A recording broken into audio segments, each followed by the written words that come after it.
Yes, sir. Good morning. Good morning. Okay, sir. First of all, this is in-depth full course batch. CA, CMA, CS final, indirect tax. I hope नाम तो पता होगा. I do teach indirect tax. Yashwant Mangal. And sir, since you are into finals, तो एक presumption मैंने लिया हुआ है कि यार आपने इंटरमीडिएट लेवल पर एक बार जीएसटी पढ़ा हुआ है, आर्टिकलशिप में कुछ देखा होगा आपने. सो एक प्रेजम्पशन लिया हुआ है कि आपको थोड़ा बहुत तो कुछ भी याद नहीं है. ओके सर, इतना अच्छा लग रहा है अभी. सो मैंने एक प्रेजम्पशन लिया हुआ है कि आप और हम पहली बार इनडायरेक्ट टैक्स पढ़ रहे हैं. We are reading it for the first time and yes, ये सब्जेक्ट हमको राइट फ्रॉम द स्क्रैच शुरू करना है and we have to reach till top. Are you ready? अरे क्लियर? पक्का? ओके तो सर सबसे पहली बात, indirect tax as far as your syllabus is concerned, GST plus customs plus selected part of foreign trade policies applicable for our syllabus. तो हम सब वो टॉपिक कवर करने वाले जो हम सब के सिलेबस में है. ओके ओके पक्का? तो पहले जीएसटी पढ़ा है क्या आपने? कभी आपने पहले कभी जीएसटी पढ़ा है क्या? कभी नाम सुना है क्या? पक्का पहली बार पढ़ रहे हैं हम लोग. ओके बच्चों, चलिए let's begin with indirect tax. लेके प्रभु का नाम शुरू करते हैं जीएसटी का काम. ओके सर, ध्यान रखना, इनडायरेक्ट टैक्स का आई भी आपको नहीं पता है, वहां से अपने को स्टार्ट करना है. स्टार्टिंग में अभी जो मैं नेक्स्ट 1 आवर पढ़ाने वाला हूं आपको, बहुत बेसिक्स पढ़ाने वाला हूं. क्योंकि क्या होता है, हमको बेसिक्स आते तो है, हमने कई सारी बातें सुनी भी तो है, वो पर वो बुक से लिंक नहीं है. होता क्या है, जब हम पढ़ने बैठते तो ऐसा लगता है कि हमको कुछ नहीं आता है. सो फर्स्ट ऑफ ऑल मेरे को प्रैक्टिकल मार्केट से और कॉमन सेंस में जो लॉजिकल बातें आपको आती है उसको मेरे को बुक से कनेक्ट करने का है, उसको मुझे कॉन्सेप्ट से कवर करने का है, so that we can cover everything with practical mind. और जो प्रैक्टिकल लाइफ में आप देखते हो उसको कनेक्ट कर पाए हम लोग. सो शैल वी बिगिन? पक्का 100%? ओके तो सर इनडायरेक्ट टैक्स क्या होता है? इनडायरेक्ट टैक्स बताओ. ये सर आपने नाम तो सुना है ना इनडायरेक्ट टैक्स का? नाम तो सुना? नहीं सुना? सुनो, इनडायरेक्ट टैक्स अभी सुना आपने? Yes. What do mean by indirect tax? Yes sir, indirect tax हो या डायरेक्ट टैक्स हो, पहली बात तो ये इनडायरेक्ट टैक्स क्या होता है. हाँ जी मालिक. Yes sir. और मेरे को आंसर आपसे चाहिए sir. I will ask you the questions और आंसर आपसे चाहिए. गलत होगा चलेगा, आई डोंट केयर. ओके अच्छा, एक चीज और, ये जो क्लास होगी, ये जो लेक्चर हम लेंगे, ये कंप्लीटली इंटरेक्टिव रहने वाला है. हम सब लोग आपस में बात करने वाले हैं. जितने क्वेश्चंस मैं आपसे पूछूंगा, अजम्पशन ले रखा है कुछ भी नहीं आता है, फिर भी पूछा, it means you know the answer. And मेरे को कॉमन सेंस आंसर चाहिए, मेरे को बुक का आंसर नहीं चाहिए. ओके बुक की लैंग्वेज नहीं चाहिए. एकदम एज ए लेमैन आप बताइए कि आप इस बात का जो भी क्वेश्चन पूछा उसका आंसर क्या होना चाहिए लॉजिकल. गलत होगा तो मैं सही कर दूंगा यहाँ पे, मेरा काम यही है यार. ओके सो डोंट थिंक कि गलत होगा तो क्या होगा, कुछ नहीं होने वाला है, मस्त होके सही हो जाएगा यहाँ पे. So let's begin. एंड जो भी वीडियो क्लासेस में प्लीज आपको भी मेरे साथ इंटरेक्ट करना है, बात करना है एंड आपको भी आंसर देना है as if you are sitting in the live class only. Okay मालिक, इनडायरेक्ट टैक्स क्या होता है जो डायरेक्ट टैक्स नहीं होता है? ऐसा? हाँ जी, क्या होता है indirect tax? The tax which is already a tax which is not. अच्छा चलो, इनडायरेक्ट टैक्स के एग्जांपल्स अभी 1-2 दिन लगेंगे आपको, 1-2 घंटे लगेंगे अभी आपकी आवाज निकलने में. हाँ जी, इनडायरेक्ट टैक्स के एग्जांपल एक दो. जीएसटी ना, जीएसटी इनडायरेक्ट टैक्स है पक्का. कैसे? Why it is called indirect tax, why it is not called direct tax? चलो डायरेक्ट टैक्स का कोई एग्जांपल. Income tax. हाँ जी यस. इनडायरेक्ट टैक्स और डायरेक्ट टैक्स में बेसिक फर्क क्या है? It's not directly levied on an individual. Correct. तो सर एग्जाम्पल इनडायरेक्ट टैक्स का कि how it is not directly and how it is direct indirectly. GST का कोई example? Yes. It is based on goods and services. So it is a tax which is charged on goods and services. It is not direct tax. It is not collected from the person who is paying the tax. Clear? Ultimately जो burden bone कर रहा है वो कोई और person है और जो पे कर रहा है वो कोई और पर्सन है. अभी क्लियर? ऐसा मजा नहीं आता है. और बात करते हैं, जैसे एक एग्जांपल से बात करते हैं यार. GST, goods and services tax, नाम सुना आपने? क्लियर? ओके क्या होता है ये? फॉर एग्जांपल आपने कोई भी गुड्स और सर्विसेज अब तक परचेज करी है, जैसे लेक्चर्स परचेज किया आपने, जैसे आपने वॉच परचेज किया, आपने कपड़े परचेज किए, क्या क्या होगा? आप शोरूम पे गए होंगे, क्या किया आपने शर्ट सेलेक्ट किया एंड देन आपने पेमेंट किया. प्राइस था ₹2000 इंक्लूडिंग टैक्सेस. हाँ है ना भाई? क्लियर? आपने किसको पे किया ₹2000?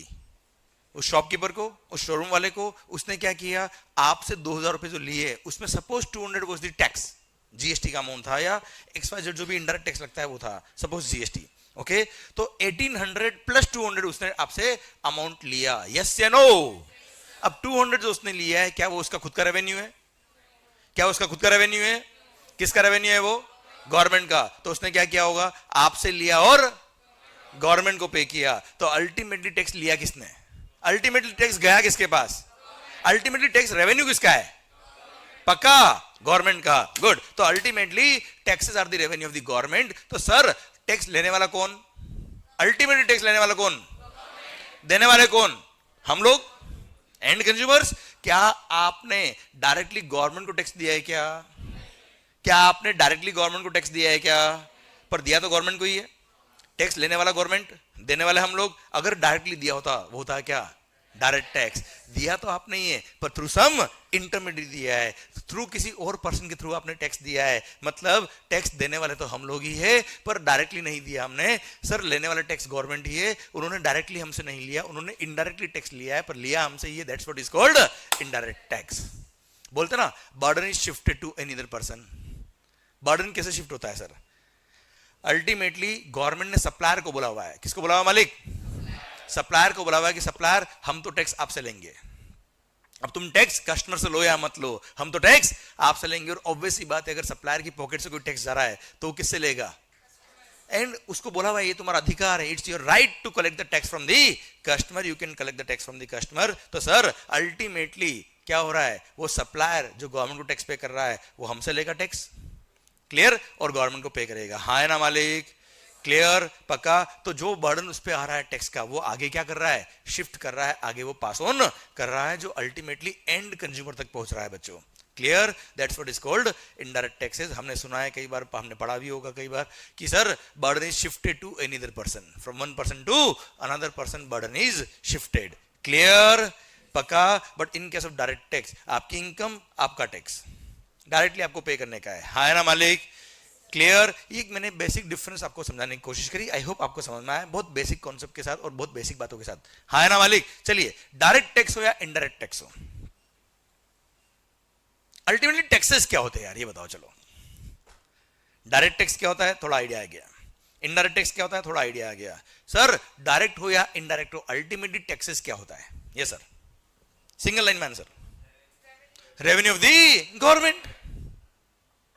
भाई taxes are the revenue of the government. आज सर जो रेलवे आपने यूज किया होगा, आज जो आपने रोड यूज किया होगा, आपने एयरपोर्ट यूज किया होगा, आज आप हमारे सबके लिए सेफ्टी के लिए आर्मी है, पुलिस वाले हैं, इन सबको सर अपॉइंट कौन करता है? गवर्नमेंट। इनका सर सैलरी, इनका जो चार्जेस होता है या रोड बनाने का जो खर्चा होगा वो कौन बोन करेगा? गवर्नमेंट। फंड्स कहां से आएंगे यार? फंड्स कहां से आएंगे? हम सबसे आएंगे सर। क्लियर। तो हम सब ने क्या किया, एक मैकेनिज्म डेवलप किया, हम सब ने मिलके एक कानून बनाया कि हम सब मिलके इतना इतना अमाउंट कंट्रीब्यूट करेंगे, जो ज्यादा कमाता है ज्यादा टैक्स देगा, जो कम कमाता है कम टैक्स देगा। अरे हाँ है ना भाई? क्लियर। और अकॉर्डिंगली हमने स्ट्रक्चर तैयार कर दिया, हमने लॉ तैयार कर दिया, और ultimately that becomes the revenue of the government. These are the mechanism to collect the tax. वो रेवेन्यू गवर्नमेंट को जब आता है वो हम सबके लिए काम आता है। यस या no? So taxes are the revenue of the government. Who is the government? चलिए अगला question, who is the government. अच्छा मुझे पता है ये सारी बातें आपको लगता होगा सर बहुत बेसिक बातें, पर ये बेसिक बातें अगर आपकी बुक से कनेक्ट हो गई मजा आ जाएगा सर आपको, और ये सब बातें आपको आती भी होगी सर। पर यहां से अगर आपने शुरुआत किया है बिल्कुल बेसिक से, तो 100% आप जब लेक्चर्स एक्चुअली जीएसटी के कस्टम के हम जब पढ़ेंगे तो बहुत रिलेटेबल लगेगा आपको, और चीजें कनेक्टिंग लगेगी और प्रैक्टिकल लगेगी आपको। सो आराम से बात करो, कोई जल्दी नहीं अपने को। हाँ जी, हु इज द गवर्नमेंट?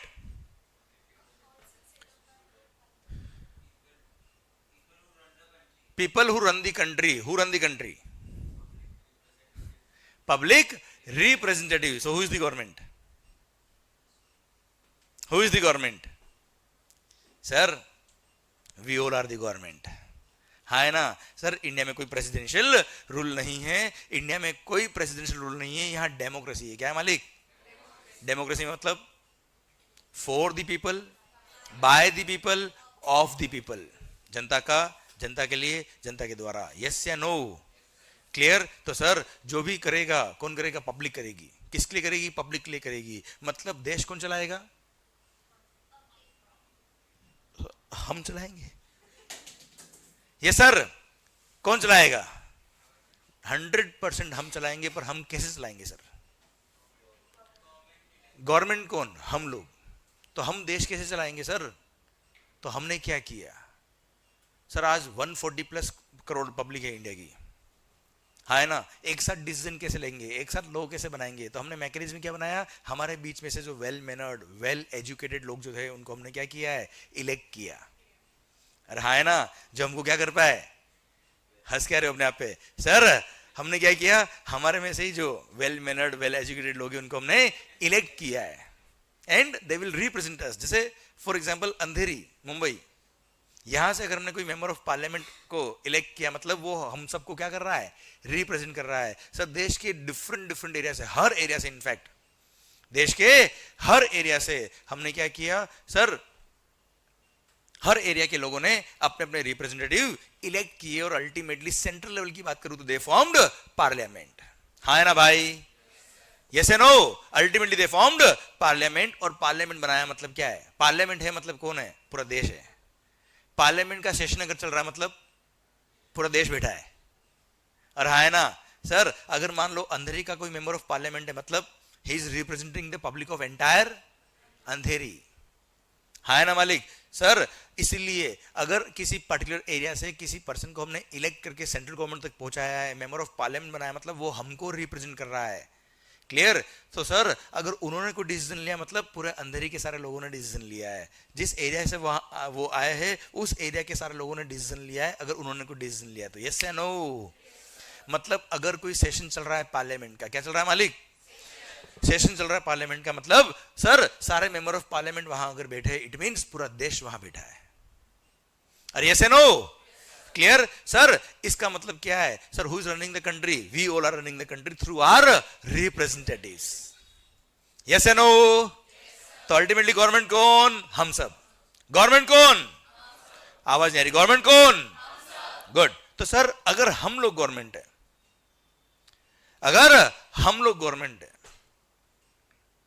तो सर आपने देखा है कि जो भी डिसीजन होगा, अभी हमने बात करी कि सर जितने भी टैक्सेस है, जितने भी लॉज है, सारे कानून किसने बनाए?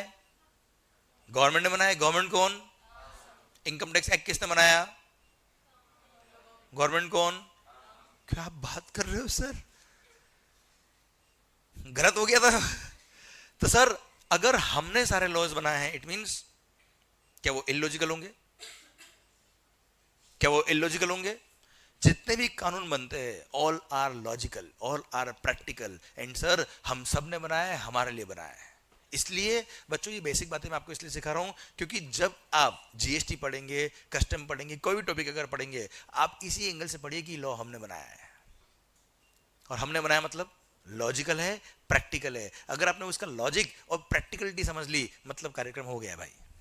That's what is expected from a chartered accountant और कॉस्ट अकाउंटेंट और a company secretary, so that वो देश की जनता को आफ्टर क्वालिफिकेशन समझा पाए कि कानून इस तरह से बने हुए हैं।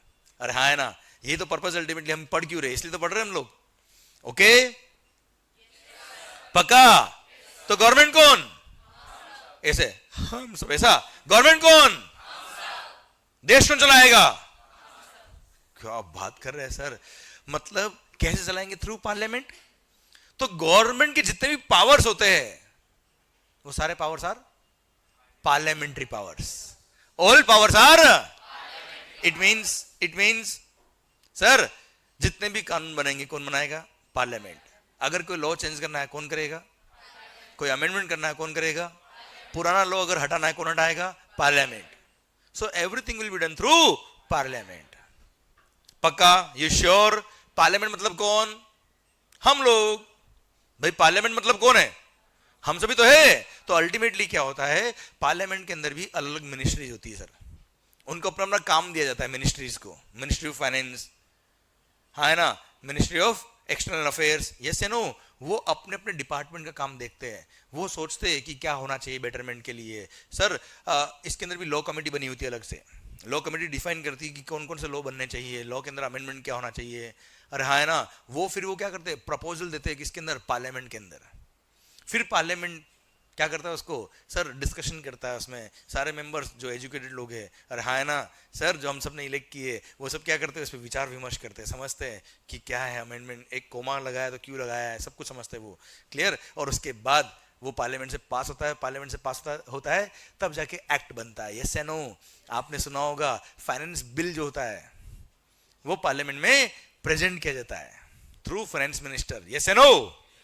फिर both the houses of parliaments, both the houses of parliament में उसको प्रेजेंट किया जाता है, वहां से वो पास करता है मेजोरिटी से, उसके बाद प्रेसिडेंट के सिग्नेचर होते हैं, तब जाके वो एक्ट बनता है। यस या नो?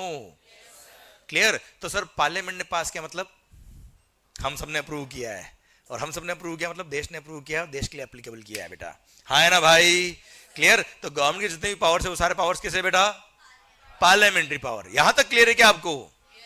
चलिए एक चीज बताओ प्लीज सर, समझ में आ रहा है सब कुछ? मेरी बात समझ में आ रही है आपको?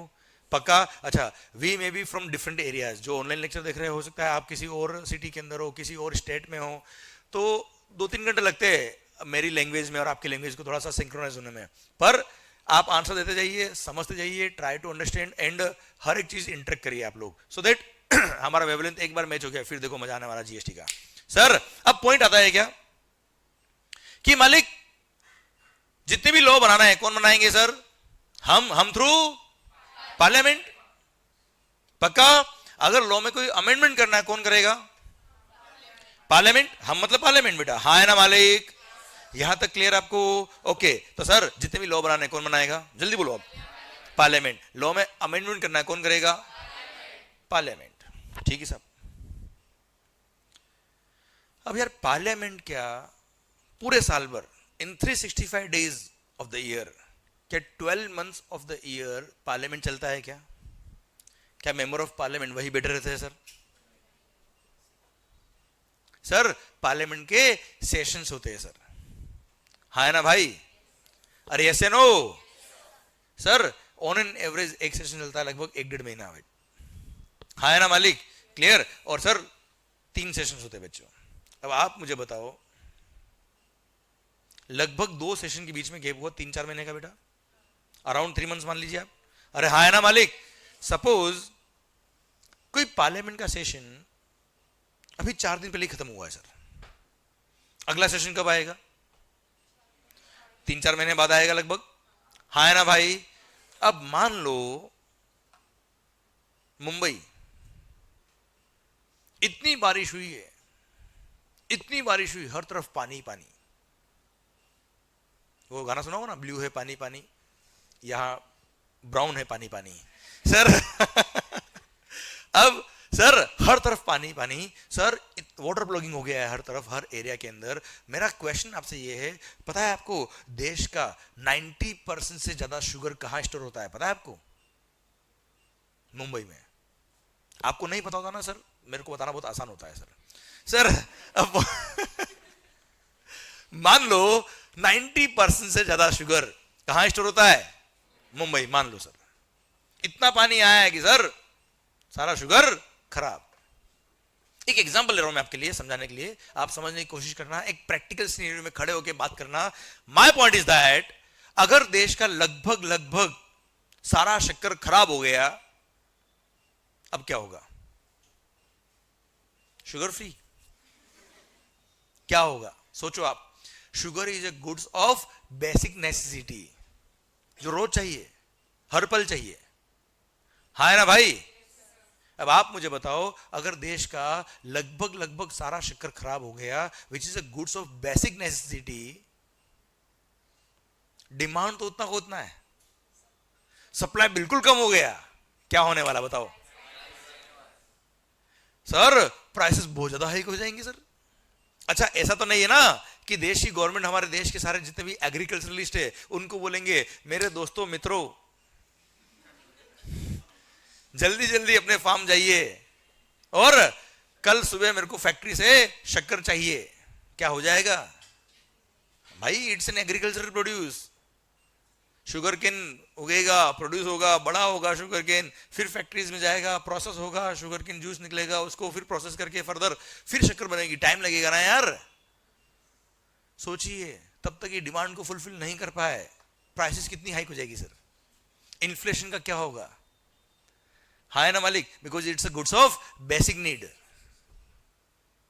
यस या नो। तो इस पर्टिकुलर सिचुएशन में देश का लगभग सारा शक्कर खराब हो गया है, नया शक्कर आने में टाइम लगेगा, पर इट्स अ बेसिक नेसेसिटी वाली गुड्स, इसकी सप्लाई तो करनी ही पड़ेगी, डिमांड फुलफिल करनी ही पड़ेगी। तो इस पर्टिकुलर सिचुएशन में क्या करना चाहिए गवर्नमेंट को? इंपोर्ट को प्रमोट करना चाहिए सर। अरे हाँ है ना मालिक, उस पर्टिकुलर मोमेंट पर शुगर का इंपोर्ट को मोटिवेट करना चाहिए एंड शुगर को इंपोर्ट करना चाहिए। अरे हाँ है ना भाई। तो उस टाइम पे क्या शुगर को सर गवर्नमेंट और महंगा करेगी या गवर्नमेंट फटाफट सप्लाई पूरा करेगी? इसका सप्लाई पूरा करने के लिए सर गवर्नमेंट क्या करेगी? इसके इंपोर्ट को प्रमोट करेगी। प्रमोट करेगी मतलब उस टाइम पे शुगर के कस्टम्स को क्या कर देना चाहिए? एग्जाम कर देना चाहिए, कम कर देना चाहिए सर। इंपोर्ट ऑफ गुड्स पे क्या लगता है? Custom duty. अरे हाँ है ना मालिक। तो उस पर्टिकुलर मोमेंट पर इंपोर्ट ऑफ शुगर पर कस्टम कम कर देना चाहिए बेटा, यस या नो? क्लियर? अब सर शक्कर पे अगर कस्टम ड्यूटी कम करनी है या खत्म करनी है उस टाइम पर, मतलब लॉ में अमेंडमेंट करना है बेटा। आवाज ही नहीं आ रही यार। अब लॉ में अमेंडमेंट कौन कर सकता है बेटा? पार्लियामेंट। पार्लियामेंट का सेशन तो 4 दिन पहले ही खत्म हुआ है सर। अब अगले सेशन का इंतजार करेंगे, तब तक तो खत्म। क्या करेंगे? यस तो सर ऐसे केस में क्या करना चाहिए गवर्नमेंट को? क्या पार्लियामेंट के हर मेंबर को बुलाएंगे कि कल मेरे को दिन में 2 बजे हर मेंबर ऑफ पार्लियामेंट चाहिए, भले तैर के आए, उड़ के आए, चल के आए, डोंट क्या, कोई नायक मूवी चल रही है क्या? कैसा वो पॉसिबल है प्रैक्टिकली कि रोज रोज बुला ले सर? Not possible practically. इसलिए अगर बिटवीन 2 पार्लियामेंट्री सेशंस अगर इस तरह का कोई सिचुएशन बनता है जहां लॉ में इस तरह की इमरजेंसी अमेंडमेंट करने की, तो हमने जब एक्ट बनाए हमने ध्यान रखा इस बात का और हमने कुछ पावर्स डेलीगेट कर दिए। हमने कुछ पावर्स क्या कर दिए? डेलीगेट कर दिए। तो गवर्नमेंट के जो पावर्स है वो केवल और केवल पार्लियामेंट्री पावर्स नहीं है, वो कुछ पावर्स क्या किए हमने? डेलीगेट किए हुए हैं। हमने सेक्शन नंबर 25 बनाया हुआ है कस्टम्स एक्ट के अंदर, जिसमें लिखा है government has the power to grant exemption to any of the goods from the levy of custom duty. हमने सेक्शन नंबर 11 बनाया हुआ है सीजीएसटी एक्ट में, है ना सर? हमने सर सेक्शन नंबर 6 बनाया हुआ है आईजीएसटी एक्ट में। हमने कई सारे इस तरह के सेक्शंस बनाए हुए हैं जिसके थ्रू हमने गवर्नमेंट को पावर दिया हुआ है कि डायरेक्ट विदाउट पार्लियामेंट आप नोटिफिकेशन देके अमेंडमेंट कर सकते हो और इन गुड्स को या कुछ सर्विसेज को एग्जेम्प्ट कर सकते हो। आपने भी सर इतने सारे एक्ट पढ़े, इतने सारे लॉज पढ़े, आपने कई जगह देखा होगा board has power. Income tax में पढ़ा होगा ना आपने, बोर्ड मतलब CBDT, board has power, government has power, पढ़ा होगा ना आपने भी कई सारे लॉ में। तो वो आपने पर हर सेक्शन में नहीं पढ़ा होगा सर। हमने सारे पावर डेलीगेट नहीं किए, वरना पार्लियामेंट की जरूरत ही क्या पड़ती है यार। हमने कुछ पावर्स डेलीगेट किए so that between 2 parliamentary session अगर इस तरह का कोई इवेंट हो जाए तो immediately bye issue of notification government उसको क्या कर पाए? एप्लीकेबल कर पाए मालिक। हाँ है ना sir?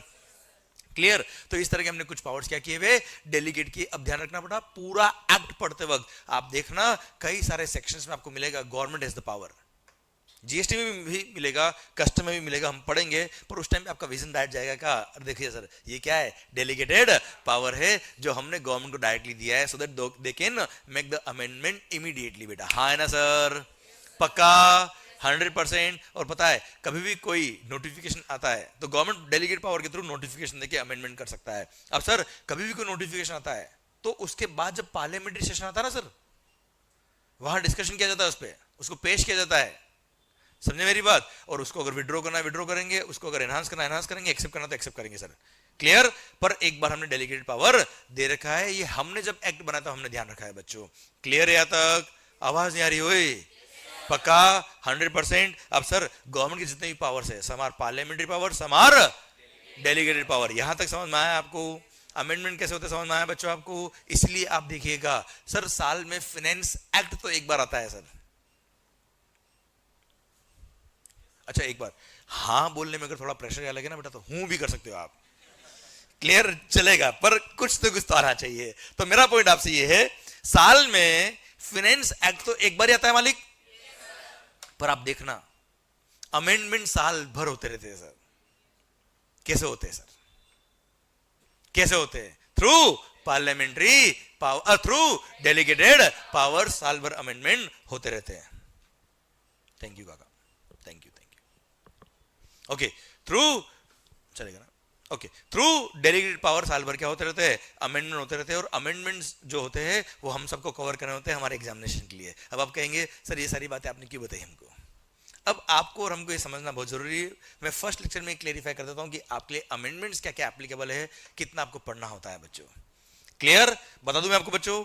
Okay, as per the policy of the institute, as per the policy of the institute 6 months before the month of the exams, 6 months before the month of the exams जितने भी amendment applicable हो गए, क्या बोला बच्चों? जितने भी amendments applicable हो गए are relevant for our exams. Okay, केवल प्रपोज किया है, मतलब एप्लीकेबल। भाई आप प्रपोज तो कर देते हो ना कई बार यार, जरूरी थोड़ा है कि हो ही जाए एप्लीकेबल, हाँ है ना भाई? तो सर पॉइंट ये कि जितने भी अमेंडमेंट्स होते हैं वो हमारे लिए रिलेवेंट होते हैं, पर कौन सा अमेंडमेंट हमारे लिए रिलेवेंट है, कौन सा नहीं है। तो as per the policy of the institute 6 months before the month of the exams जितने भी अमेंडमेंट्स एप्लीकेबल हो गए are relevant for our exams. Okay, अगर हमारे एग्जाम्स बच्चों मई 2027 है तो दोस्तों all amendments which will be made effective till 31st of October 2026 will be relevant for our exams plus plus plus हमारे लिए फाइनेंस एक्ट 2026, फाइनेंस एक्ट 2026 के भी सारे अमेंडमेंट्स जो भी इफेक्टिव हो जाएंगे, जो भी इंप्लीमेंट हो जाएंगे, will be relevant for our exams. तो बच्चों आपके इस पर्टिकुलर बैच के अंदर ये सारे अमेंडमेंट जो फाइनेंस एक्ट 2026 के थ्रू हुए वो भी कवर किए जाएंगे, जो भी एप्लीकेबल हो जाएंगे। एक्चुअली क्या होता है कि सर फाइनेंस एक्ट के थ्रू जो अमेंडमेंट होते हैं सीजीएसटी एक्ट के अंदर, उसमें गवर्नमेंट का नोटिफिकेशन अलग से और रिक्वायर्ड होता है, क्योंकि हर स्टेट गवर्नमेंट का भी कॉन्ग्रेस रिक्वायर्ड होता है। हर स्टेट गवर्नमेंट और सेंट्रल गवर्नमेंट साथ में नोटिफिकेशन इश्यू करती है। इसलिए कुल मिला के जब भी आपके लिए ये जीएसटी के अमेंडमेंट एप्लीकेबल हो जाएंगे, है ना, वो सब हम कवर करेंगे। मतलब जो जो amendments sir till 31st October 2026 है प्लस फाइनेंस एक्ट 2026 के थ्रू जो अमेंडमेंट एप्लीकेबल हो जाएंगे are relevant for exams. And yes obviously आपके एग्जाम्स के लिए ये सब कंसिडर किए जाएंगे। प्लस अगर आपके exams suppose November 27 and onwards है तो this is how as per the policy of the ICAI, अगर आपके एग्जाम्स सपोज नवंबर 27 है बेटा, तो as per the policy of the ICAI आपके लिए 30 अप्रैल 2027 तक के अमेंडमेंट रिलेवेंट रहेंगे। तो सर मैं हर बार क्या करता हूं, एवरी 6 मंथ जो भी अमेंडमेंट एप्लीकेबल होते हैं उनका अलग से एक सेपरेट अमेंडमेंट वीडियो बनाता हूं अलॉन्ग द अमेंडमेंट नोट्स, वो मैं यूट्यूब पे अपलोड कर देता हूं। तो वो सब अमेंडमेंट का ध्यान में रख लूंगा, आप तो मस्त होके पढ़े। क्लियर? सर इस बैच के खत्म होने तक जितने अमेंडमेंट्स एप्लीकेबल हो जाएंगे वो सब तो मैं आपके लिए इसी बैच में कवर कर दूंगा। और सर उसके बाद की डेट के जो भी अमेंडमेंट होंगे उसके लिए सेपरेट वीडियो में आपके लिए बना के दे दूंगा। पर बच्चों उसकी चिंता करने की जरूरत आपकी नहीं, वो हेडेक मेरा है। और वैसे भी अब जीएसटी सेटल हो चुका है बेटा, अब ज्यादा अमेंडमेंट नहीं होते, ज्यादा चेंजेस नहीं होते तो भी सर लास्ट 2-3 बार से केवल 1.5 से 2 घंटे के अमेंडमेंट सब मिला के एक अटेम्प्ट के लिए मैक्सिमम बस।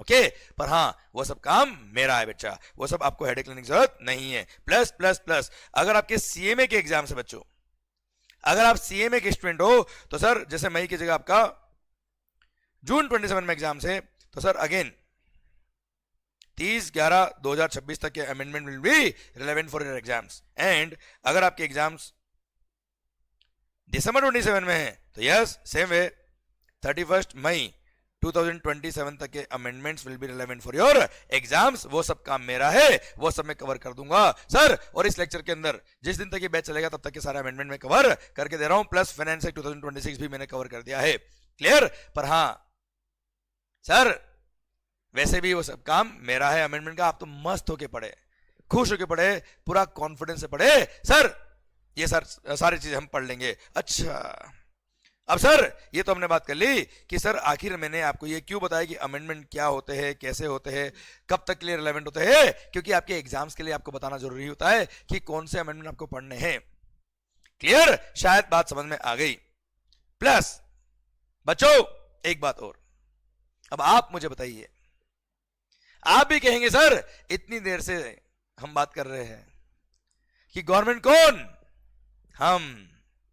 गवर्नमेंट कौन? हम। तो सर आप मुझे बताओ, क्या जितने भी लॉज बनाए हैं क्या वो इलॉजिकल होंगे?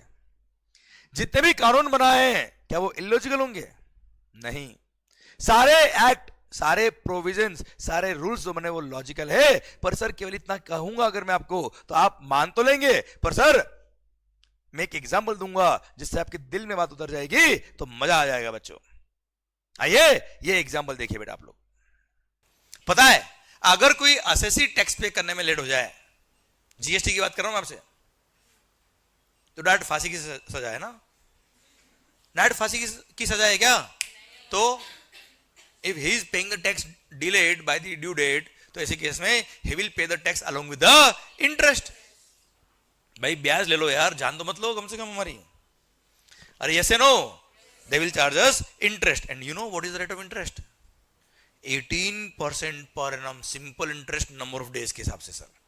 2 दिन लेट 2 दिन का इंटरेस्ट। क्या रेट है? 18% per annum simple interest. Next day से जैसे मंथली टैक्स पे करना होता है, 20th इज ड्यू डेट बेटा। जनवरी महीने का ड्यू डेट क्या बेटा? 20 फरवरी। 21 को पे किया ना अगर आपने, एक दिन का इंटरेस्ट पे करो, 18% per annum. And you no अगर गवर्नमेंट लेट हो जाए, कौन लेट हो जाए बेटा?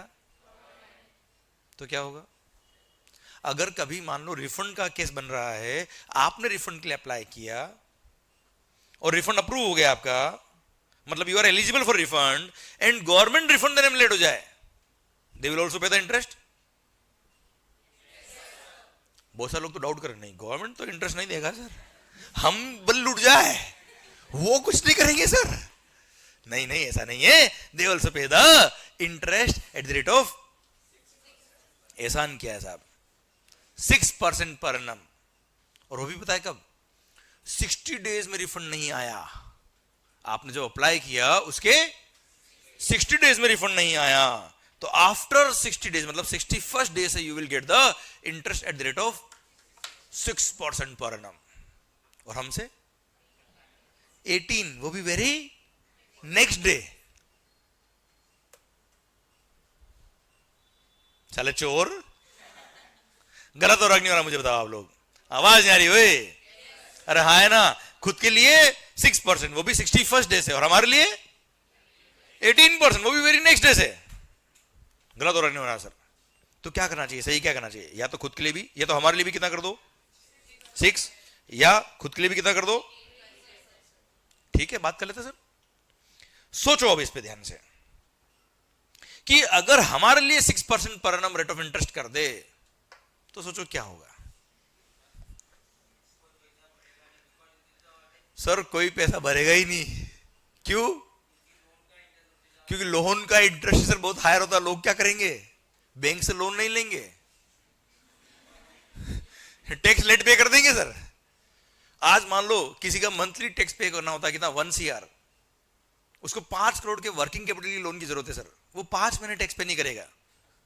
हो गया 5 करोड़ अरेंज, वो भी 6% पर एनम, एफडी से भी कम रेट ऑफ इंटरेस्ट है। 6% पर annum simple interest number of days के हिसाब से।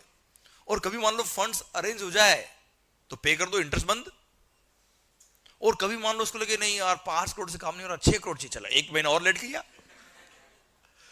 Without any security. कोई सर आपको प्रोजेक्ट फाइनेंस कराने की जरूरत नहीं है, कोई सर आपको बैंक में अप्लाई करने की जरूरत नहीं है, कोई सिक्योरिटीज नहीं देनी, मजा आ गया जीवन के अंदर। 6% पर एनम, मजा आ जाएगा जीवन में सर। फिर तो आप सोचिए, जो देश के कई सारे ऐसे दिमाग वाले लोग हैं बेटा, बेटा था सर अभी बताया, आइडिया दिया, वो तो मिसयूज करेंगे ना प्रोविजन का यार। हाँ है ना सर? अगर हमारे लिए 6% कर दिया तो बताइए क्या वो सही है क्या यार? तो क्या मैकेनिज्म ऑफ जीएसटी कलेक्शन सही हो पाएगा क्या यार? नहीं। तो सर लोगों, गवर्नमेंट ने देखा कि ऑन एन एवरेज मार्केट में अगर पब्लिक कोई बिजनेसमैन लोन लेने जाता है तो what is the rate of interest? Around 12%, 13-14% के आसपास मिलता है बच्चों। क्लियर? थोड़ा सा इसका हायर एंड कर दिया, कितना? 18% पर annum, सो दैट कोई जानबूझ के लेट ना करे। हाँ है ना? अब आप मुझे बताओ, अगर हमारे लिए रेट ऑफ इंटरेस्ट 18% किया तो क्या गलत किया है, सही किया? आवाज आ रही? ओए, गवर्नमेंट कौन? लोग किसने बनाया है? हमने बनाया है। तो 18% पर annum अगर हमने ही रेट ऑफ इंटरेस्ट रखा है तो क्या गलत किया है? तो 6 तो नहीं होना चाहिए, 18 इज करेक्ट। ओके सर, हमारे लिए 18 ठीक है, इनके लिए भी 18 कर दो। सोचो अगर गवर्नमेंट भी अगर रिफंड दे रही है और वहां रेट ऑफ इंटरेस्ट 18% पर annum कर दे तो क्या होगा? सर लोगों का तो इन्वेस्टमेंट का अपॉर्चुनिटी मिल जाएगा सर, एक नया वेंचर खुल जाएगा भाई। 18% शेयर मार्केट में सर लाल ही दिख रहा सब। सर मार्केट तो रोज बढ़ता है, हमारा लाल ही दिखता है सर। 18%। एफडी में सीनियर सिटीजन को 8% मिलता है मैक्सिमम सर, हमारे लिए 18%। लोगों के लिए इन्वेस्टमेंट का नया वेंचर खुल जाएगा। आज कहां इन्वेस्ट करना है, चलो इनकम टैक्स डिपार्टमेंट इन्वेस्ट करके आते हैं। आज कहां इन्वेस्ट करना है, चलो आज जीएसटी एक्स्ट्रा पे कर देते हैं। इधर क्या होगा, गवर्नमेंट ऑफिसर बोलेगा भाई साहब आपका रिफंड अभी नहीं चाहिए।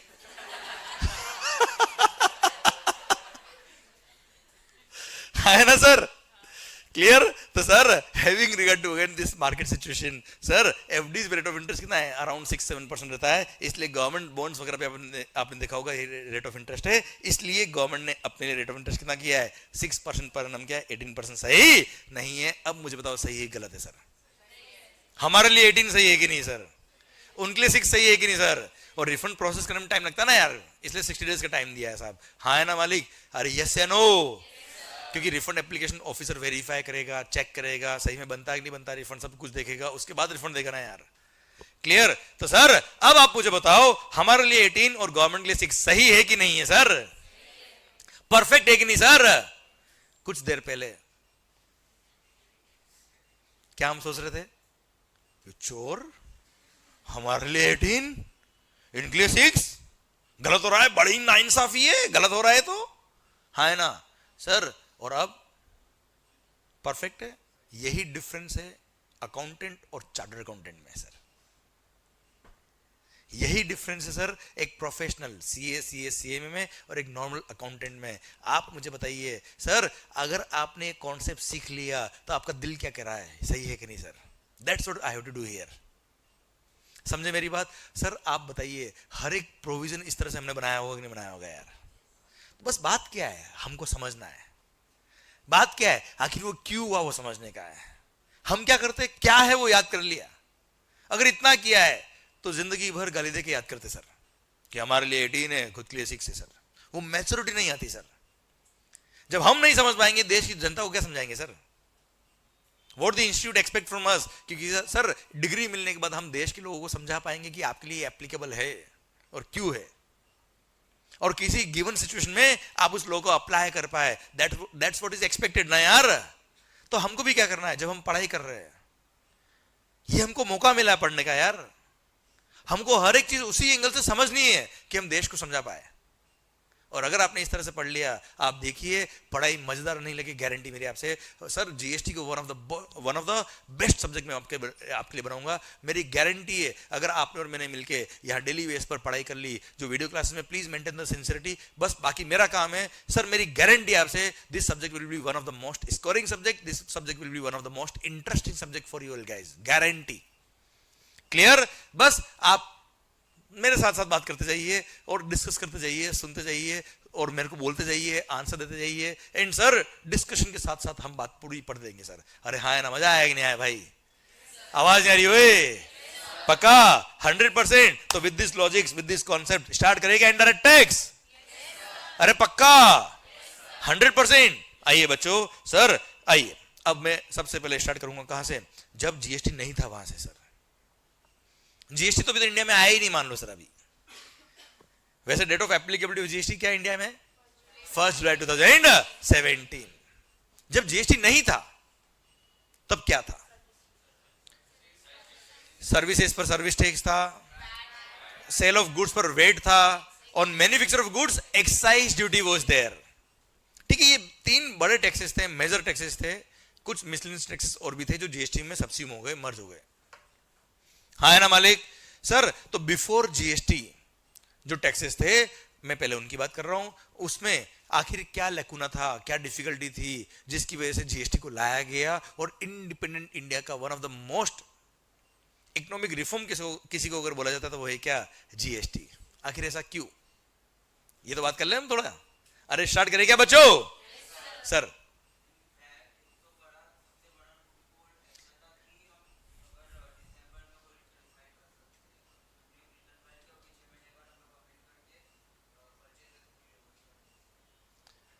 Okay, amendment of the returns, तो इस तरह की कुछ बातें हम और करते हैं। सर पहले एक बार बेसिक चीजें मैं शुरू करता हूं कि आखिर क्या डिफिकल्टी थी जिसकी वजह से जीएसटी आया। पर मैं कह रहा हूं कि अभी डिफिकल्टी को पढ़ने से पहले लो क्या था, पहले वो समझ लें बेसिक कॉन्सेप्ट। अरे हाँ है ना भाई, आइए बच्चों। तो sir suppose you are a manufacturer, you are a manufacturer, I am a manufacturer. ये मार्कर्स बनाता हूं सर मैं, I am a manufacturer of this markers. यहां रोज मार्कर बनेंगे, ये अपनी फैक्ट्री सर। ओके सर सुनना ध्यान से, मैंने मार्कर बनाने के लिए इनपुट्स परचेज किए। क्या परचेज किया मालिक? इनपुट परचेज किया, मान लो ₹100 में। सर जब मैंने परचेज किया, किससे परचेज किया? मैन्युफैक्चरर से परचेज किया। किससे परचेज किया मालिक? मैन्युफैक्चरर से मैंने इनपुट परचेज किया, रॉ मटेरियल परचेज किया। सर मैन्युफैक्चरर ने जब गुड्स बनाया होगा उस पर एक्साइज लगाएगा बेटा वो। सपोज वेट नहीं था, अभी वेट की बात थोड़ी देर बात करेंगे बेटा हम, हाँ है ना। अभी हम बात करें केवल एक्साइज की। ओके मालिक, चलिए। तो सर जब मैंने 100 में इनपुट परचेज किया होगा, एक्साइज ड्यूटी 10%, ₹10 लगा होगा, टोटल 110। ये परचेज इनवॉइस मैंने लिया होगा सर। मैंने गुड्स परचेज किया कितने में? 110। मेरी कॉस्ट थी कितनी? 110। मैंने अब वो प्लास्टिक परचेज किया, वो रबर परचेज किया, वो रॉ मटेरियल परचेज किया जिससे मैं आउटपुट गुड्स बनाने वाला हूं। अब मैंने क्या किया? उसका प्रोसेस किया, हाँ है ना भाई। और अल्टीमेटली मैंने अपना आउटपुट गुड्स बनाया साहब। अब आउटपुट गुड्स जो बनाया मैंने, बहुत सारे एक्सपेंसेस किए होंगे, अपना प्रॉफिट मार्जिन भी ऐड किया होगा, हाँ है ना मालिक। वो एक मार्कर पे एलोकेट हुआ ₹40, which is called value addition. क्या बोलते हैं सर उसको? इसमें मेरे एक्सपेंसेस भी आ गए, मेरा प्रॉफिट मार्जिन भी आ गया, सब कुछ आ गया बच्चों। क्लियर? ओके, 110 मेरा इनपुट का कॉस्ट था, ₹40 मैंने वैल्यू एडिशन किया, अल्टीमेटली इट बिकेम ₹150। 150 मेरा क्या बन गया? Output goods. अच्छा बन गया ना, बन गया मतलब मैंने बनाया है बेटा, मैंने मैन्युफैक्चर किया है। मैन्युफैक्चर किया तो क्या लगेगा? Excise duty. एक्साइज ड्यूटी कितना है बेटा? 10%। Suppose 10% the rate of excise duty, ठीक है। ₹15 एक्साइज लग गया, टोटल कितना हो गया मालिक? 165। मैंने आउटपुट गुड्स बना के 165 में सेल कर दिया। कितने में सेल कर दिया मालिक? और डायरेक्ट मान लो एंड कंज्यूमर को बेचा है मैंने। यू टेल मी, पार्लियामेंट हम लोग सर हमने डिसाइड किया क्या कि मार्कर्स पे rate of tax will be 10%। Marker पे rate of tax will be 10%। 150 का 10% कितना होता है सर? 15 हमने दिया, कस्टमर ने दिया, मैंने गवर्नमेंट को पे किया। यस या नो? ध्यान से देखिए अब आप, मार्कर जब कस्टमर तक पहुंचा है, टोटल एक्साइज गवर्नमेंट को कितना मिल गया है? ध्यान से देखेंगे अगर हम, तो सर हमसे गवर्नमेंट ने टैक्स लिया कितना? 10 यहां, 15 यहां, टोटल एक्साइज 25। ₹10 लगा इनपुट स्टेज पर, 15 लगा आउटपुट स्टेज पर, ultimately total tax was ₹25। Sir अगर ये 25 नहीं होता तो मार्केट कितने में बिकता बेटा? 140। 140 कैसा? 100 तो cost of inputs, value addition मेरा 40, टोटल कम्स टू 140, हाँ है ना। Ultimately 140 was the value of markers, जिस पर मैंने एक्साइज एक तरह से एंड कंज्यूमर ने कितना पे कर दिया है बेटा? ₹25। ₹25 is the rate of excise. एक second, okay sir, ₹25 is the rate of excise, is the amount of excise which is paid on markers sold to the end consumer। आप मुझे बताइए सर वैल्यू ऑफ मार्कर कितना है? 140। Sir ultimately हम लोगों ने markers पर रेट ऑफ टैक्स कितना रखा बेटा? 10%। सो 10% शुड बी 14 ना, और हुआ कितना अल्टीमेटली? यस या नो? क्या सही हो रहा है? ये क्या सही हो रहा है सर? अल्टीमेटली 10% के नाम पर बहुत हैवी टैक्सेस लग रहे हैं सर, ये तो which is not the aim of the law makers. इसीलिए सर हमने एनालाइज किया, हमने गवर्नमेंट से बात करी, नहीं चलेगा, नहीं चलेगा, स्ट्राइक कर दिया, कैंडल मार्च कर दिया मरीन ड्राइव, नहीं चलेगा, नहीं चलेगा सर। भाई साहब आप 10% के नाम पर हमसे 25 रुपये ले रहे हो, ये तो मैंने 2 स्टेप बताई बेटा। मान लो ऊपर प्लास्टिक बनाने से पहले केमिकल बनाया होता, केमिकल भी किसी और इनपुट से बना होता, फिर उससे केमिकल से फिर प्लास्टिक और अदर रॉ मटेरियल्स, और फिर उससे मार्कर, फिर मैं आपको बेच रहा हूं, सोचिए कितनी बार टैक्स लग गया होता। हाँ है ना भाई? तो हमने कहा ये तो गलत हो रहा है सर, तो हमने इसको क्या किया, एनालाइज किया, इसका ब्रेकअप किया सर। ये देखिए सर, ये आखिर गलत क्या हो रहा है, इसको थोड़ा सा हमने एनालाइज किया। Suppose 25 rupee was the total tax, जो हमने लास्ट एग्जांपल में देखा सर। हाँ है ना मालिक? अच्छा 25 कैसा है सर? 10 प्लस 15, 10 कैसा है सर? अच्छा एक बात और, ये जो मैं यहाँ क्लासरूम नोट्स मैंने लिखे यहाँ पे आपके लिए, और भी आगे लिखूंगा, इसका पीडीएफ फाइल मैं आप सबके साथ शेयर कर दूंगा। जो वीडियो क्लासेस में है, आपकी जो गूगल ड्राइव मैंने शेयर करी है, उसमें एक इंपॉर्टेंट पीडीएफ नाम का एक फोल्डर होगा, उसमें मैं ये क्लासरूम नोट्स शेयर कर दूंगा, सो दैट आप जब भी आपको टाइम मिले, आप चाहे तो इसको अपने नोटबुक में नोट कर ले, या आप चाहे तो इसको प्रिंट आउट निकाल ले, जैसा भी आपको यूज करना आप यूज कर सकते हो, और डेली बेस पे मैं अपलोड करता जाऊंगा इसको। ओके, सो दैट आप और मैं यहाँ पर केवल इंटरेक्ट करते रहे, बात करते रहे, कॉन्सेप्ट को समझते रहे, लिखने में हमारा माइंड डाइवर्ट नहीं करे सर। क्लियर? और जिसको लिखने की आदत है वो लिखो, वो कोई दिक्कत नहीं सर। हाँ है ना? बस अपना फ्लो चलना चाहिए, इंडायरेक्ट टैक्स का ऐसा लगना चाहिए बस चल रहा है कहानी मस्त वाला एकदम। ओके, तो सर पॉइंट ये है मेरा कि 25 कैसा है सर? 25 कैसा है मालिक? 10 प्लस 15, 10 प्लस 15 कितना हो गया? 25। 10 कैसा है मालिक? 10% ऑफ 100। 15 कैसा है? 10% ऑफ 150। क्लियर? हाँ है ना सर? ओके, 100 क्या था सर? इनपुट की कॉस्ट, जिसपे 10% पे किया, 10 हुआ, कोई तकलीफ नहीं सर। आगे बढ़े तो 150 पे 10% लगाए। हाँ है ना सर? 150 पे क्या लगाया सर? ये 150 कैसा है, उसका ब्रेकअप किया। 150 आया कैसे बच्चों? 100 प्लस 10 प्लस 40। 100 क्या था? इनपुट। 150 का 10% लगा, मतलब 100 पे भी 10% लग गया सर। 150 का 10% लगा, मतलब 10 पे भी 1% लग गया सर। एक्साइज ड्यूटी पे भी 10% लगा मालिक। हाँ है ना?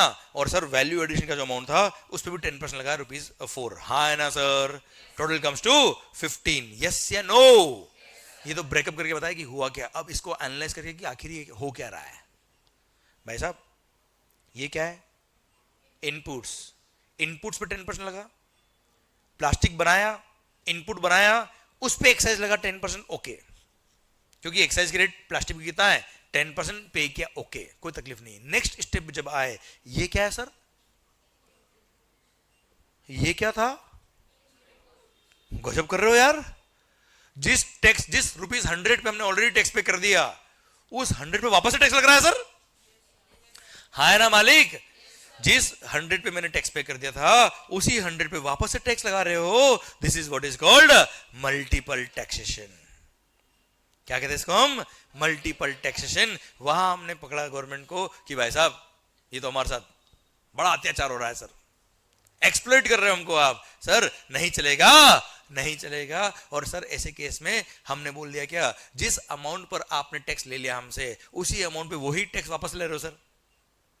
This is absolutely wrong. And sir हमने बोल दिया this is called multiple taxation, नहीं चलेगा। गवर्नमेंट ने भी एक्सेप्ट कर लिया कि ठीक है साहब नहीं चलेगा। Clear? Same tax on same value multiple times is called multiple taxation. अच्छा मैंने यहां 2 स्टेप भी लिखी सर कि इनपुट से आउटपुट बना बेटा, तो वैसे डबल टैक्सेशन बोल सकते हो सर इसको। हाँ है ना सर? पर मैंने 2 स्टेप लिखी इसलिए, 3 स्टेप होती तो ट्रिपल टैक्सेशन, 4 टाइम टैक्सेशन, इसलिए बेटर वर्ड क्या है? Multiple taxation.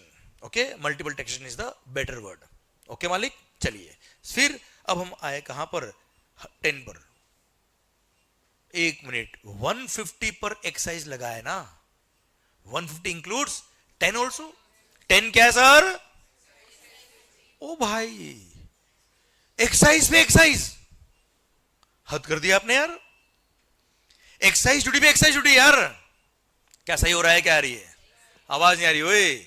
नहीं सर, एक्साइज ड्यूटी पर एक्साइज ड्यूटी, तुमको वैल्यू ऑफ गुड्स पे एक्साइज लेना है कि एक्साइज पे एक्साइज लेना है यार? So this is absolutely wrong and sir this is what is called cascading effect of taxation. Same tax on same tax is called cascading effect. Clear? आदमी जोश में आ गया, बोला नहीं चलेगा नहीं चलेगा, फिर गवर्नमेंट बोला क्या नहीं चलेगा सर? ये क्या है? Value addition. क्या वैल्यू का पार्ट है? आवाज नहीं आ रही ओए? क्या इस पे पहले कभी टैक्स लगा है? वैल्यू ऑफ गुड्स पे टैक्स लगना चाहिए, लगना चाहिए, वैल्यू का पार्ट है, बिल्कुल लगेगा टैक्स, इसलिए लगेगा, कोई तकलीफ वाली बात नहीं है। मतलब अल्टीमेटली कंक्लूजन क्या रहा कि सर यहां पर फर्स्ट स्टेप पे जब इनपुट पे आपने 10 रुपए टैक्स लगाया, सही था? आवाज आ रही हो? सही था। अगली स्टेप पे जब टैक्स लगाओ तो पूरे 150 पे मत लगाओ, किस पे लगाओ? केवल 40 क्या है? वैल्यू एडिशन पे टैक्स लगाओ। मतलब नेक्स्ट स्टेप पे टैक्स लगाओ but only on the amount of, तो नेक्स्ट स्टेप पे टैक्स लगेगा केवल वैल्यू एडिशन पे लगेगा। इसलिए जितनी भी सर देना, फर्स्ट टाइम जब गुड्स बनेगा वहां से लेकर जब एंड कंज्यूमर तक गुड्स जाएगा, जितनी बार वैल्यू एडिशन होगा उतनी बार टैक्स लगाओ, बट केवल on the amount of value addition पे tax is called value added tax. Value addition पे टैक्स इज कॉल्ड, और यही टैक्स अगर सेंट्रल गवर्नमेंट का होता तो उसको बोलते हैं क्या? Central value added tax, CENVAT. और यही टैक्स अगर स्टेट गवर्नमेंट का तो क्या बोलते हैं बेटा उसको? VAT. This is what is called fundamental of VAT and CENVAT. समझ में आ रहा है कुछ? आवाज नहीं आ रही होए? पक्का? तो सर वहां से फंडा आया किसका? वैल्यू एडेड टैक्स का, विच इज कॉल्ड वैट। और सेंट्रल लेवल की बात करें तो हम सेनवेट। तो देखते हैं आखिर हमने जो पढ़ा उसी को मैंने टेबल फॉर्म में लिख दिया, देखते हैं कैसे चलेगा। मान लो इनपुट परचेज किया कितने में सर? अपने 100 में। वही एग्जांपल सर हमारा 100 में परचेज किया बेटा आपने, उस पे एक्साइज ड्यूटी 10%, कितना? 10 रुपी। 10 रुपी पे किया हमने सर, यस या नो? 10 रुपी पे किया, टोटल हो गया 110। क्लियर? सर कॉस्ट हो गई 110, मैंने अपना वैल्यू एडिशन किया कितना बेटा? 40। सर आउटपुट गुड्स बन गया अल्टीमेटली 150 का। अब जब टैक्स लगेगा, जब मैंने आउटपुट गुड्स बना के बेचा है उस पे एक्साइज लगेगा 10%, but not on entire rupees 150। किस पे लगेगा बच्चों? Only on the amount of value addition which is rupees 40। 40 का 10% होता है कितना? 4। So ultimately 154। और अल्टीमेटली कस्टमर ने परचेज किया मार्कर, जो आउटपुट गुड्स परचेज किया उसने, सर अल्टीमेटली उसकी वैल्यू क्या थी विदाउट टैक्स? 140। उस पर 10% कितना होता है बेटा? 14। सो अल्टीमेटली टोटल 154 ही उसने पे किया, जितना पे करना चाहिए उतना ही पे किया, ना ज्यादा ना कम। हाँ है ना सर? पक्का? पक्का? डन? ठीक है सर। तो यहां से कॉन्सेप्ट आया किसका? वैल्यू एडेड टैक्स का। ये मैंने कस्टमर को बिल बना के गुड्स दे दिया। क्लियर? ना मल्टीपल टैक्स हुआ, नहीं कैस्केडिंग इफेक्ट हुआ। पक्का? मजा आया कि नहीं आया सर? ठीक है, देखते हैं। चलो एक चीज बताओ आप, क्या आपने कभी कोई मोबाइल परचेज किया है? चोरी तो नहीं किया मेट्रो में? सर परचेज किया, सपोज परचेज किया कितने में? 15,000 में सर। सपोज सर उस पर 10% टैक्स की रेट है सर, कितना मालिक? कितना होता है बेटा?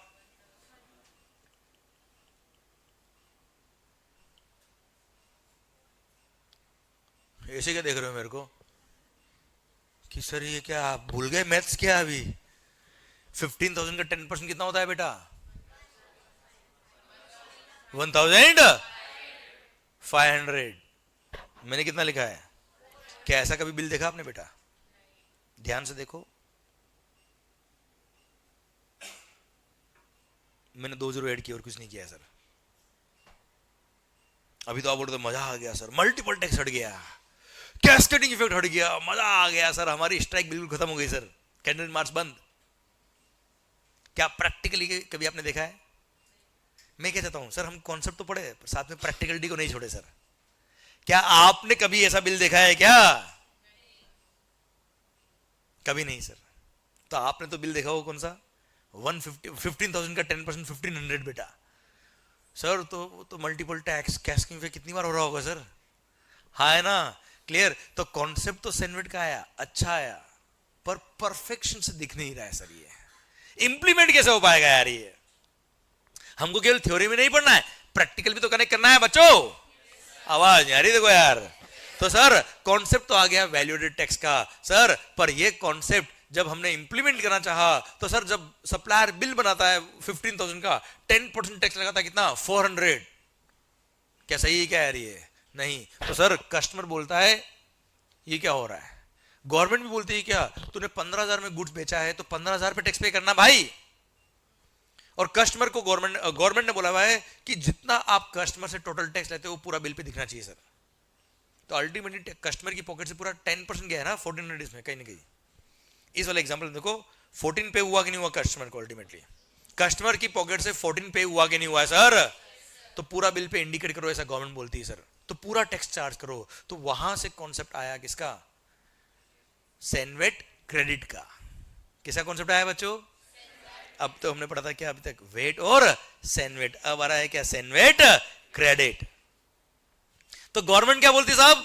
बिल पे पूरे पे टैक्स लगाओ सर। क्या बोलता है मालिक? जैसे आपने 140 is the value of goods, उस पे पूरा 14 रुपी टैक्स दिखाओ, टोटल 154। इस तरह का बिल बनाओ सर आप।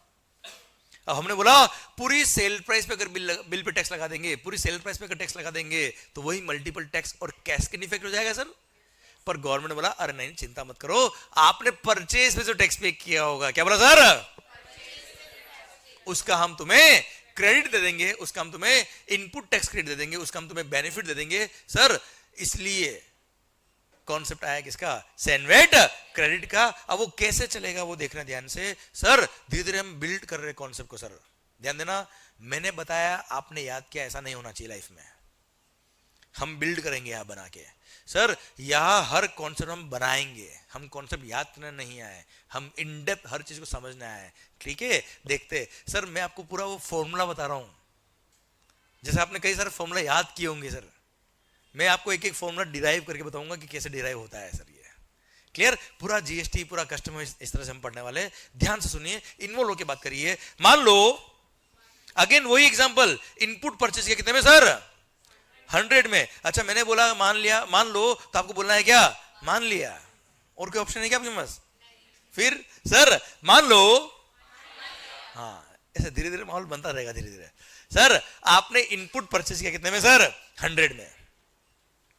You purchase the input for rupees 100, जिससे परचेज किया उसने एक्साइज चार्ज किया होगा ₹10। यस या नो? Total comes to ₹110। आपने इनपुट परचेज कर लिया 110 का। अब ये इनपुट आपके आउटपुट गुड्स में काम आने वाला है, ऐसा आउटपुट गुड्स जिसपे अगेन क्या लगने वाला है? Excise duty sir. अब परचेज पे एक्साइज पे किया, सेल पे जब एक्साइज लगेगा, गवर्नमेंट ने बोला क्या? पूरी सेल प्राइस पे टैक्स लगाने का है। अब पूरी सेल प्राइस इंक्लूड्स 100 ऑल्सो ना यार? अच्छा से हाँ नहीं आया, अच्छा से यस नहीं आया। 140 इंक्लूड्स 100 ऑल्सो ना यार? Now you tell me, entire 140 including 100 पे टैक्स लग जाएगा, तो वो 100 पे जो टैक्स पे किया था हमने ऑलरेडी कितना? 10। ये तो डबल बार लग जाएगा ना यार। इसलिए गवर्नमेंट ने बोला क्या? चिंता मत कर मंगल, जो तूने परचेज पे टैक्स पे किया है उसका हम तुम्हें क्या दे देंगे? सेनवेट क्रेडिट दे देंगे। तो मैंने सेनवेट क्रेडिट अवेल किया जब मैंने गुड्स परचेज किया। मुझे पता है ये गुड्स किस में काम आने वाला है? ऐसे आउटपुट गुड्स में काम आने वाला है जिसपे अगेन क्या लगने वाला है? एक्साइज पूरी वैल्यू पे लगने वाला है साहब। इसलिए परचेज में जो मैंने एक्साइज पे किया उसका मैंने क्या ले लिया? CENVAT credit availed. अभी मेरे लिए अवेलेबल है वो। आई टुक द सेनवेट क्रेडिट, मैंने सेनवेट क्रेडिट ले लिया। क्लियर? अब बताइए मेरे को 110 में से 10 का अगर मेरे को बेनिफिट मिल गया, एक तरह से मेरे करंट असेट हो गया बेटा ये, तो मेरी कॉस्ट कितनी होगी sir? 100। My cost became ₹100। Again मैंने वैल्यू एडिशन किया, वही मेरा फिगर सेम है सर, क्योंकि फिगर चेंज करने से मतलब नहीं, कॉन्सेप्ट बदल जाएगा। फिगर सेम, मैंने वैल्यू एडिशन किया कितना बेटा? 40। सर मेरे सारे एक्सपेंसेस, मेरा प्रॉफिट मार्जिन पर मार्क आया कितना? 40। अल्टीमेटली सेल प्राइस कितना आ गया बच्चों? जल्दी बताइए। 140 is the sale price. Yes या no? 140 is the sale price. अब सर जब मैं 140 का गुड्स मैंने बनाया है, बनाया मतलब एक्साइज लगेगा बच्चों इस पे? हाँ है ना सर। एक्साइज ड्यूटी चार्ज किया 10% कितना होता है 14, अल्टीमेटली 154 का बिल बना। अब सर कस्टमर को मैंने पूरा बिल बना के दिया सर, 140 प्लस 10% कम्स टू 154। हाँ है ना भाई, अरे हाँ है ना भाई। अब इसमें 14 क्या है, 14 इज एक्साइज का अमाउंट बेटा। हाँ है ना सर।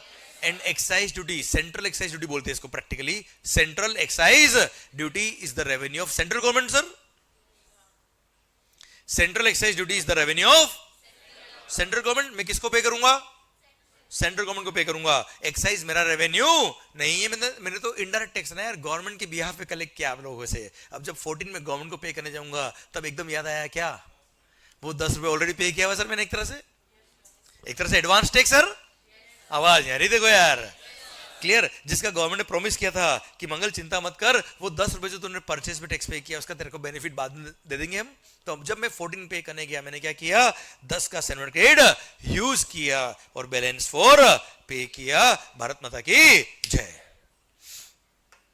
वहां से कॉन्सेप्ट आया किसका, सेनवेट क्रेडिट का। यहां समझ में आया कि नहीं आया। अब आप मुझे बताओ कि सर अल्टीमेटली कस्टमर की पॉकेट से टैक्स कितना गया है, आवाज नहीं आ रही हुई, 14। यस या नो। कस्टमर के बिल पे कितना टैक्स लिखा है मैंने, 14। कस्टमर से लिया भी कितना है, क्या डायरेक्टली इनडायरेक्टली कोई एक्स्ट्रा टैक्स लिया है क्या सर। गवर्नमेंट को रेवेन्यू कितना गया है, कितना जाना चाहिए, परफेक्ट हो रहा है क्या सर। इसलिए कॉन्सेप्ट आया किसका, सेनवेट क्रेडिट का। तो सर अब आप और हम मिलके एक बात जरूर शेयर करेंगे, बताओ आखिर ये 10 का क्रेडिट क्यों मिला। हाँ जी सर, अब आप और हम बात करेंगे, डिस्कशन करेंगे कि 10 का क्रेडिट मिला ना सर, इसमें 10 का क्रेडिट क्यों मिला। हाँ जी, क्योंकि हाँ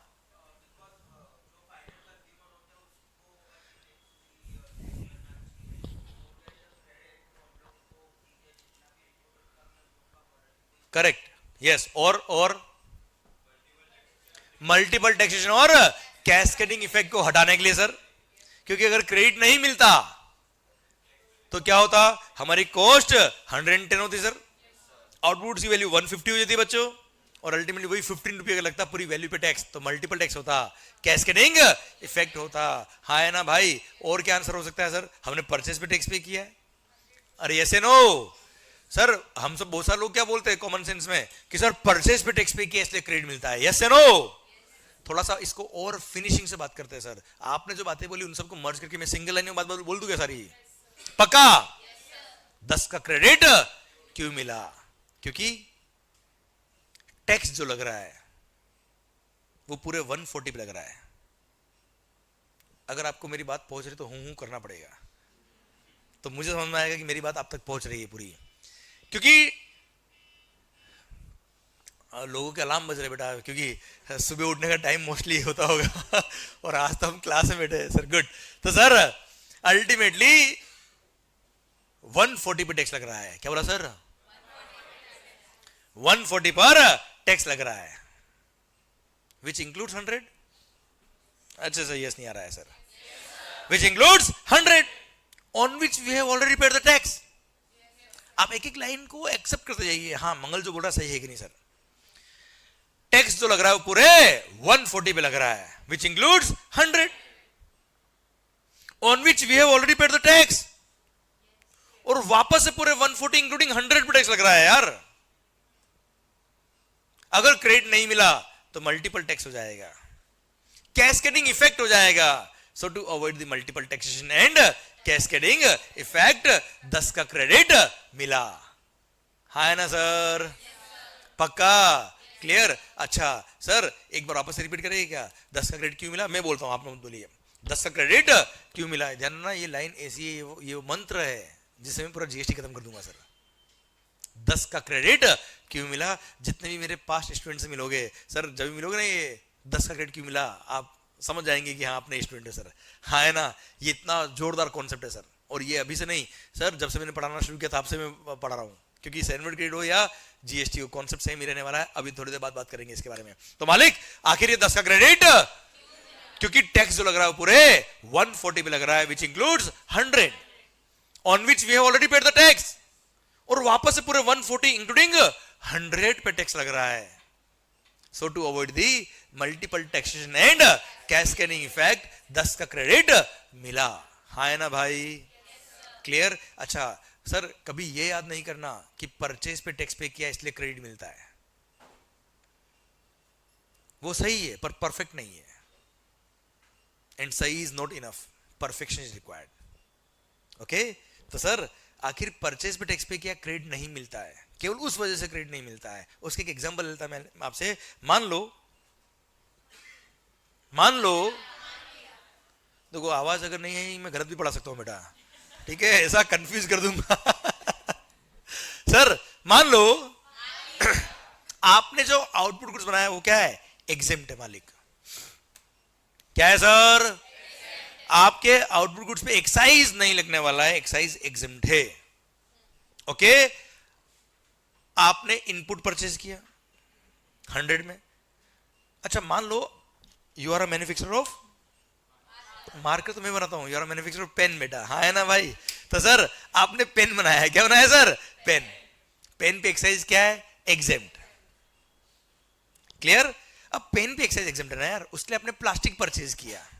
प्लास्टिक पे एक्साइज इज नॉट एग्जेम्प्ट. तो आपने जिस मैन्युफैक्चरर से प्लास्टिक परचेज किया होगा उसने एक्साइज लगाया होगा मालिक, उसने 10 रुपये एक्साइज लगाया, बिल बनाया 110 का. सर आपको कोई क्रेडिट गवर्नमेंट ने नहीं दी. मान लो सर क्रेडिट देने से मना कर दिया, आपकी कॉस्ट हो गई 110, वही वैल्यूएशन मान लो रुपीस कितना है? 40. अल्टीमेटली आउटपुट गुड्स बन गया कितने का? 150 का. क्या इस पे एक्साइज है? क्या एग्जेम्प्ट है, एक्साइज नहीं लगाया और अल्टीमेटली आपने 150 का बिल बना के कस्टमर को गुड्स बेच दिया. क्या कोई मल्टीपल टैक्स हुआ? क्या कोई कैस्केडिंग इफेक्ट हुआ? क्या कोई मल्टीपल टैक्स हुआ है? कोई कैस्केडिंग इफेक्ट हुआ है? तो क्रेडिट अगर नहीं मिला तो क्या गलत हुआ है? नहीं हुआ है, क्योंकि क्रेडिट परचेज पे टैक्स पे किया इसलिए नहीं मिलता है. परचेज पे टैक्स पे किया इसलिए क्रेडिट अगर मिलता तो आपने भी तो इतनी सारी गुड्स खरीदी है यार, आपने भी इतनी शॉपिंग करी है आज तक बेटा. क्या कभी क्रेडिट लिया है? सोचा भी क्या? सोचा भी नहीं होगा. पर शोरूम वाला जो गुड्स बेच रहा है उसने जरूर सोचा होगा कि परचेज पे टैक्स पे क्या उसका क्रेडिट लू बेटा. हाँ है ना भाई? क्योंकि उसके सेल पे टैक्स लगने वाला है बच्चों. यस या नो? क्लियर? तो परचेज पे टैक्स पे क्या इसलिए क्रेडिट नहीं मिलता. यहां तक फिट हो गया क्या मामला? पक्का? तो क्रेडिट क्यों मिलता मुझे बताइए बेटा, जल्दी बोलना. 10 का क्रेडिट क्यों मिला? Yes sir. 10 का क्रेडिट क्यों मिला? नहीं पूरा फॉर्मूला सर, क्योंकि टैक्स जो लग रहा है पूरे 140 पे लग रहा है. इसको विजुअलाइज करना है पूरा, ठीक है? यहां फिट हो जाना चाहिए बच्चों, ठीक है? थोड़ी देर बाद आपकी रगों में बहना चाहिए, ध्यान रखना. 10 का क्रेडिट क्यों मिला? क्योंकि टैक्स जो लग रहा है वो पूरे 140 पे लग रहा है, which includes 100 on which we have already paid the tax.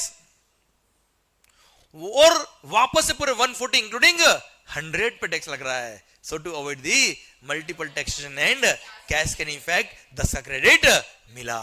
समझ में आया कि नहीं आया? एक बार आंखें बंद इसको विजुअलाइज करेंगे, फील करेंगे आखिर 10 का क्रेडिट क्यों मिल रहा है. आंखें बंद, ठीक है?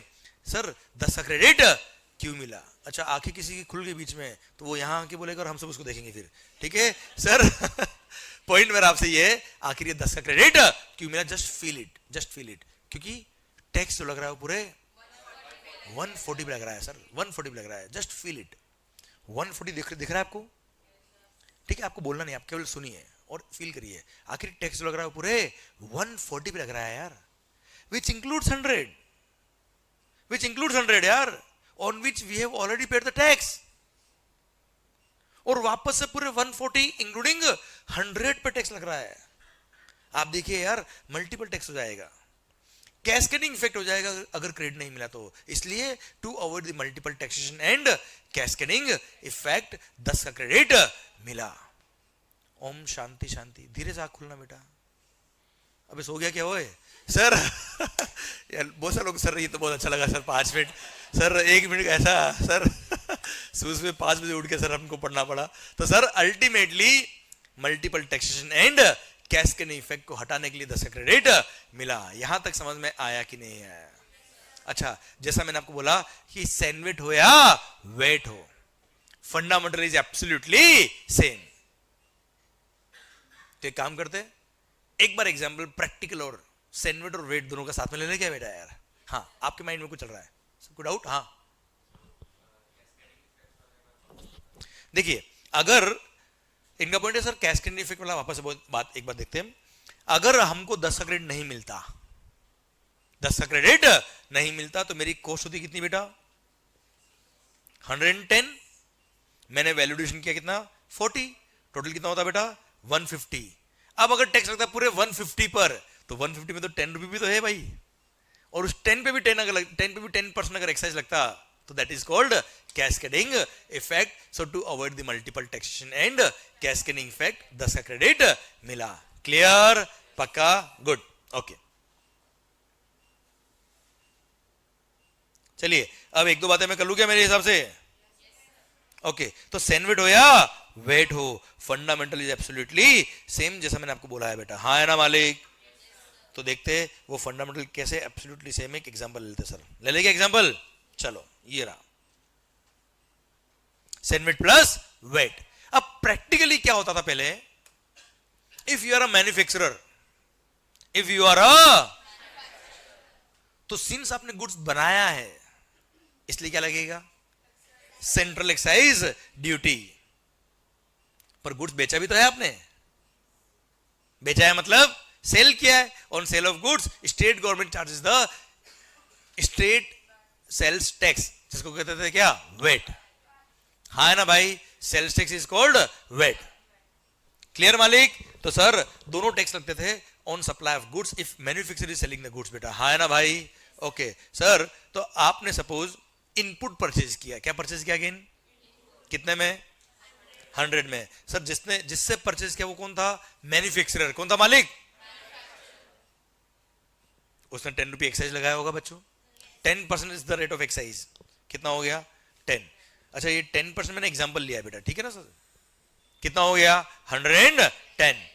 अब पहले गुड्स बनता है फिर बाद में बिकता है, या पहले बिकता है बाद में बनता है? पहले बनता है बाद में बिकता है, इसलिए पहले क्या लगता है? एक्साइज, बाद में क्या लगेगा? वेट। इसलिए excise became the part of the cost for charging VAT. हाँ है ना भाई? तो वैल्यू हो गया कितना? 110। फिर बेचा है तो क्या लगेगा? VAT. Rate of VAT is 4%। 4% of 110 होता है कितना? 4.40। हाँ है ना मालिक? अल्टीमेटली बिल बन गया कितने का? 114.40। मैंने इनपुट परचेज किया, आपने 114.40 का बिल बना के दिया, जिसमें से 10 क्या है? एक्साइज। 4.4 क्या है? पक्का? ओके। अब उसको यूज करके, इस इनपुट को यूज करके मैं अल्टीमेटली क्या बनाने वाला हूं? आउटपुट गुड्स, जिसको जब मैं बेचूंगा तब एक्साइज भी लगेगा और बेचने पे वेट भी लगेगा बच्चों। हाँ है ना? और आपको पता है अगर परचेज पे टैक्स लगा, सेल पे भी टैक्स लग रहा है, मल्टीपल टैक्स हो जाएगा, कैस्केडिंग इफेक्ट हो जाएगा अगर मेरे को क्रेडिट नहीं मिला तो जो 10 रुपए मैंने एक्साइज पे किया उसका मेरे को क्या मिल गया? CENVAT credit. मैंने सैनवेट क्रेडिट अवेल कर लिया, now it is available with me. Same way जो मैंने स्टेट गवर्नमेंट को वेट पे किया, किसको पे किया मालिक? स्टेट गवर्नमेंट को जो मैंने वेट पे किया उसका मैंने वेट क्रेडिट अवेल कर लिया। क्या अवेल कर लिया बच्चों? Wait credit. कितने का? 4.4 का। क्यों अवेल किया? क्योंकि मेरे सेल पे भी वेट लगने वाला है बच्चों। हाँ है ना? तो सर आउट ऑफ 114.40 10 का सैनवेट क्रेडिट अवेल किया, 4.4 का वेट क्रेडिट अवेल किया, सो अल्टीमेटली मेरी कॉस्ट बिकेम ₹100 ओनली बेटा। मैंने वैल्यू एडिशन किया कितना बेटा? 40 मालिक। Ultimately output goods became for ₹140। Output goods कितने का हो गया सर? 140 का हो गया। जब मैं आउटपुट गुड्स बेचूंगा, अगेन सिंस मैंने मैन्युफैक्चर किया है इसलिए एक्साइज लगेगा, मैंने बेचा है इसलिए वेट भी लगेगा। सो 140 का मेरा आउटपुट गुड्स, एक्साइज लग गया 10% होता है कितना? 14। Total comes to 154। कोई डाउट यहां तक? फिर सिंस बेचा है तो क्या लगेगा? VAT. Suppose rate of VAT is again 4%, 4% comes to 6.16। Ultimately 160.16 total price आया। मैंने बिल बनाया पूरा ये वाला सर, और कस्टमर से मैंने 160.16 लिया इंक्लूडिंग एक्साइज एंड वेट। यहां तक क्लियर है क्या सर आपको? आवाज सबकी नहीं आ रही सर? अब मुझे बताओ इसमें से 160.16 में से 14 क्या है? सेंट्रल एक्साइज ड्यूटी, जो मैं कस्टमर से कलेक्ट करके किसको पे करूंगा? कौन सी गवर्नमेंट को पे करूंगा? सेंट्रल गवर्नमेंट को पे करूंगा। सेंट्रल गवर्नमेंट को जब पे करने गया तब मेरे पास ऑलरेडी 10 का क्या था बच्चों? सेनवेट क्रेडिट था। मैंने क्या किया? 10 का क्रेडिट यूज किया। देखो जो अवेलेबल था उसको यूज किया यार। परचेज पे टैक्स पे किया इसलिए अवेलेबल हो गया। लायबिलिटी आई सेल पर तो उस क्रेडिट को मैंने क्या कर लिया? यूज कर लिया। हाँ है ना, एवरी मंथ स्टाइफंड मिलता है, अवेलेबल होता है, फिर यूज करते हैं। वैसे भी सिस्टम उल्टा है बेटा, क्रेडिट कार्ड तो ऑलरेडी यूज कर लिया है फिर अवेलेबल होता है ना सर? पर यहां पे ऐसा नहीं होता है। तो मालिक एक्साइज ड्यूटी कितना? 14 जब मैंने गवर्नमेंट को पे किया। कैसे पे किया बेटा? 10 का मैंने क्रेडिट यूज किया, बैलेंस ₹4 मैंने पे कर दिया। हाँ है ना सर? सेम वे जब 6.16 में पे करूंगा, किसको पे करूंगा सर? स्टेट गवर्नमेंट को पे करूंगा। जब मैं स्टेट गवर्नमेंट को 6.16 पे करने गया, मेरे पास वेट क्रेडिट था कितने का? 4.40 का। 4.40 का मैंने वेट क्रेडिट यूज किया और बैलेंस 1.76 पे कर दिया। हाँ है ना भाई? तो आप मुझे बताओ अल्टीमेटली सेंट्रल गवर्नमेंट को कितना पैसा मिल गया? 14 कैसे मिला? 10 तो यहां मिला होगा परचेज पे सर। हाँ है ना? 10 मैंने परचेज पे टैक्स पे किया और गवर्नमेंट को पे किया होगा सर, और 4.4 मैंने अभी और पे कर दिया सर। हाँ है ना भाई? अल्टीमेटली गवर्नमेंट के अकाउंट में 10 उस टाइम पे किया और 4 अभी पे किया, कितना हो गया? 14। सेम वे स्टेट गवर्नमेंट के अकाउंट में कितने फंड्स गए बेटा? 4.44 यहां गया होगा, 4.40, और फिर 1.76 यहां मैंने और पे कर दिया। Ultimately 6.16 is the total revenue of the state government. Yes या नो? पक्का? तो एक क्वेश्चन है मेरा आपसे सर, पूछ लो आपसे। पक्का? चलिए आंसर देंगे बेटा आप लोग? अच्छा मेरी हेल्प चाहिएगी उसमें, या आप डायरेक्ट देने की कोशिश करेंगे आंसर? आप डायरेक्ट आंसर देने की कोशिश करेंगे? पक्का? चलो बताओ आखिर 10 का क्रेडिट क्यों मिला? 10 का क्रेडिट क्यों मिला? क्योंकि टैक्स लग रहा है पूरे 140 लग रहा है, which includes 100 on which we have already paid the tax, और वापस से पूरे 140 इंक्लूडिंग 100 पर टैक्स लग रहा है। So to avoid the multiple taxation and cascading effect 10 का क्रेडिट मिला। पक्का? पर एक्चुअली मेरा क्वेश्चन ये नहीं था सर। मेरा क्वेश्चन पता है क्या था? बताओ ये 4.4 का वेट क्रेडिट क्यों मिला सर? आखिर ये 4.4 का क्रेडिट क्यों मिला? Yes sir. सेम ना? तो बोलो ना सेम क्या है? क्योंकि टैक्स लग रहा है पूरे 154 पे लग रहा है, which includes 110, which includes on which we have already paid the VAT. हाँ है ना भाई? और वापस से पूरे 154 इंक्लूडिंग 110 पे वेट लग रहा है। So to avoid the multiple taxation and cascading effect मेरे को 4.4 का वेट क्रेडिट मिला। भारत माता की जय। मतलब सेनवेट हो या वेट हो, कॉन्सेप्ट इज एब्सोल्युटली सेम। बस फर्क क्या है? CENVAT is the revenue of central government, VAT is the revenue of state government. हाँ है ना मालिक? अरे पक्का? क्लियर? चलो एक क्वेश्चन और मेरा आपसे। मान लो, सब नहीं मान रहे हैं जो ऑनलाइन है वीडियो क्लास, मान लो, गुड, मेरे पास सेनवेट क्रेडिट एक्स्ट्रा पड़ा है, वेट क्रेडिट कम है सर। क्या मैं ये सेनवेट वेट में काम ले सकता हूं क्या सर? समझे मेरा क्वेश्चन आप? मान लो मेरे पास वेट का क्रेडिट नहीं होता, परचेज पे वेट पे नहीं पे किया किसी कारण से, सेल पे वेट लग रहा है मालिक, या वेट क्रेडिट है तो है पर कम है, और सेनवेट क्रेडिट एक्स्ट्रा पड़ा है, क्या सेनवेट क्रेडिट वेट की लायबिलिटी को पे करने में काम ले सकता हूं क्या सर मैं? क्यों नहीं? क्योंकि सेनवेट क्रेडिट कौन सा टैक्स लिया है? ऐसे टैक्स तो मैंने किसको पे किए?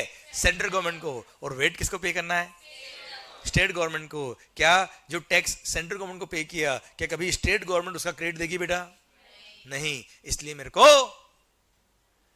जो सैंडविच क्रेडिट है वो वेट में काम नहीं हो पाएगा। वो credit I can not use for paying the VAT liability बेटा। हाँ है ना मालिक? अच्छा सेम वे चलो रिवर्स कर लेता। मान लो मेरे पास वेट क्रेडिट एक्स्ट्रा है सर, क्या वो एक्साइज ड्यूटी पे करने में काम आएगा? क्या वेट सैंडविच में काम आ सकता है क्या मालिक? अगर मैंने वेट का क्रेडिट लिया मतलब मैंने टैक्स किसको पे किया है?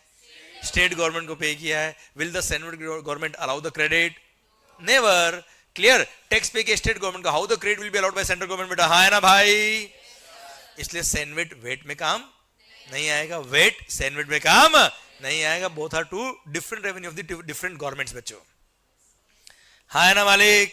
सैंडविच क्रेडिट सैंडविच में काम आएगा, वेट क्रेडिट वेट में काम आएगा। यहां तक क्लियर है क्या? पक्का? 100% डन। तो बताओ एक क्वेश्चन और लास्ट, 10 का क्रेडिट क्यों मिला समझ में आया आपको? 4.4 का वेट क्रेडिट क्यों मिला समझ में आया आपको बच्चों? मान लो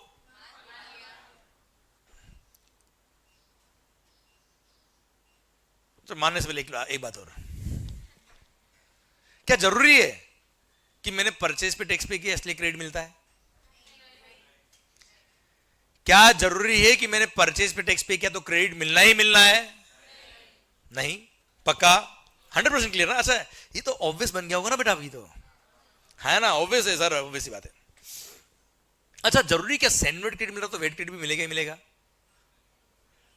समझना बात को। अगर मेरी सेल पर एक्साइज लग रहा है, क्या लग रहा है सर? और परचेज पे एक्साइज पे किया तो सैंडविच क्रेडिट मिलेगा सर? मेरी सेल पे वेट भी लग रहा है और परचेज पे भी वेट पे किया है तो वेट क्रेडिट मिलेगा मालिक? मान लो मैंने परचेज पे एक्साइज भी पे किया है, परचेज पे वेट भी पे किया है, परचेज पर एक्साइज भी पे किया और परचेज पर वेट भी पे किया, पर मेरी सेल पे केवल एक्साइज लग रहा है रे, वेट एग्जेम्प्ट वेट नहीं लगता। मान लो सर 10 का क्रेडिट तो मिलेगा? आवाज नहीं आ रही हुए? सैंडविच क्रेडिट तो मिल जाएगा, पर क्या वेट का क्रेडिट मिलेगा क्या? पर क्या वेट का क्रेडिट मिलेगा क्या? नहीं। वेट का क्यों नहीं मिलेगा सर? क्योंकि हमको पता है मल्टीपल टैक्स नहीं हो रहा है, कैस्केड इफेक्ट नहीं हो रहा है, जबरदस्ती क्रेडिट तो मिलेगा सर। हमको पता है 10 का क्रेडिट क्यों मिला सर। हाँ है ना भाई? अच्छा मान लो मेरी सेल पे वेट लग रहा है पर एक्साइज नहीं है सर, क्या होगा बताओ? सैंडविच क्रेडिट नहीं मिलेगा पर वेट क्रेडिट मिलेगा। पक्का? दोनों लग रहे तो थोड़ा फास्ट, दोनों लग रहे तो, दोनों में से कुछ भी नहीं लग रहा तो, दोनों में से एक लग रहा है तो एक का क्रेडिट मिलेगा, एक का क्रेडिट। मतलब आपको ये समझ में आ गया क्रेडिट क्यों मिल रहा है यार? हाँ है ना सर? पक्का? बहुत बढ़िया सर। पता है आपको central excise is the revenue of central government, VAT is the revenue of state government. Service tax on services क्या लगता था बच्चों? Service tax. सर्विस टैक्स भी रेवेन्यू था किसका? सेंट्रल गवर्नमेंट का बच्चों। किसका था मालिक? सेंट्रल गवर्नमेंट का। हाँ जी हाँ बेटा। देखो आपका पॉइंट बहुत सही है कि सर इसमें भी तो कैस्केड इफेक्ट हो रहा है वेट के रेस्पेक्ट में सर, एक्साइज पे भी तो वेट लग रहा है सर। इनका पॉइंट समझे क्या बोल रही है sir? On the amount of excise VAT लग रहा है सर। देखिए 154 पे वेट लग रहा है, 110 पे वेट लग रहा है, तो थोड़ा सा कैस्केड इफेक्ट तो हो ही रहा है ना यार, इसलिए तो जीएसटी आया है। ठीक है sir, this is one of the reason GST क्यों आया। पर वैसे कैस्केड इफेक्ट किसको बोलते हैं बच्चा? सेम टैक्स पर सेम टैक्स लगता है उसको बोलते हैं क्या? Cascading effect. ये सेम टैक्स पे सेम टैक्स नहीं था। ओके चलिए, ओके सुनना बात को ध्यान से। पर हाँ this was one of the lacuna in the previous laws बेटा।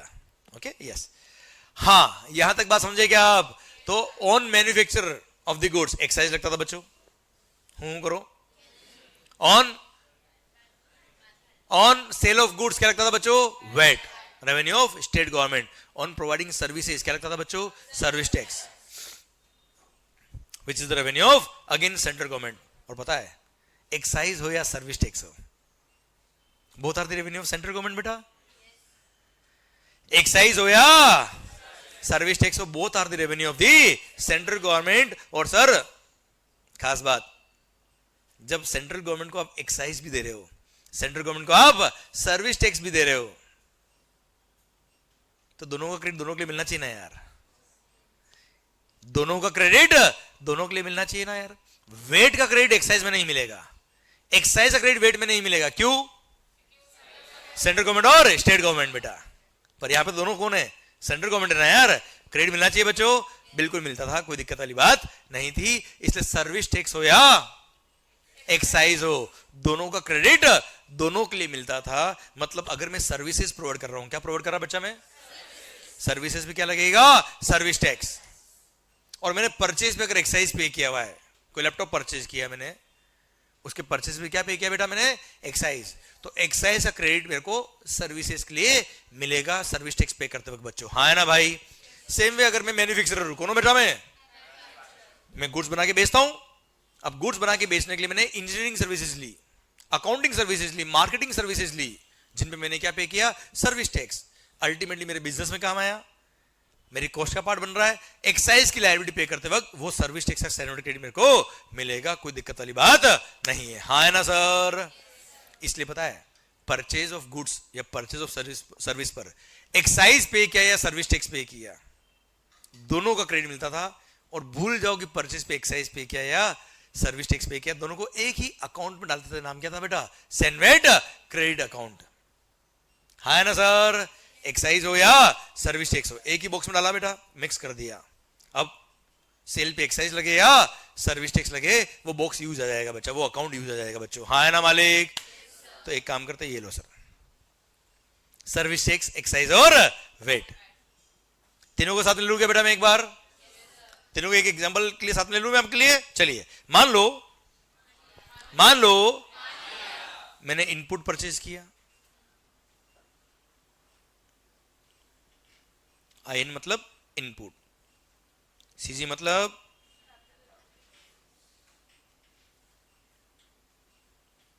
कैपिटल गुड्स,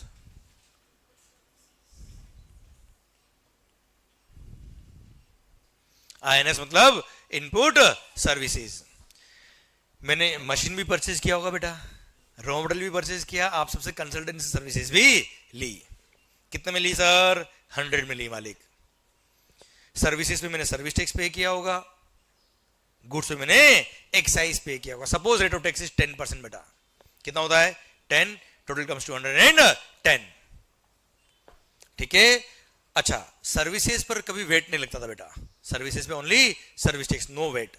तो मैं एग्जांपल ले रहा हूं इसलिए समझाने के लिए। मान लो मैंने गुड्स खरीदा था, उसमें वेट भी पे किया बेटा मैंने, इनपुट और कैपिटल गुड्स खरीदा मैंने, उससे वेट पे किया, कितना? 4% कम्स टू 4.40, टोटल 114.40। यस या नो? ये मैंने परचेज किया। अब कुछ गुड्स सर्विसेज उस पे एक्साइज सर्विस टैक्स पे किया, कुछ पे वेट पे किया। हाँ है ना भाई? सब मिला के इतना था कुल मिला के।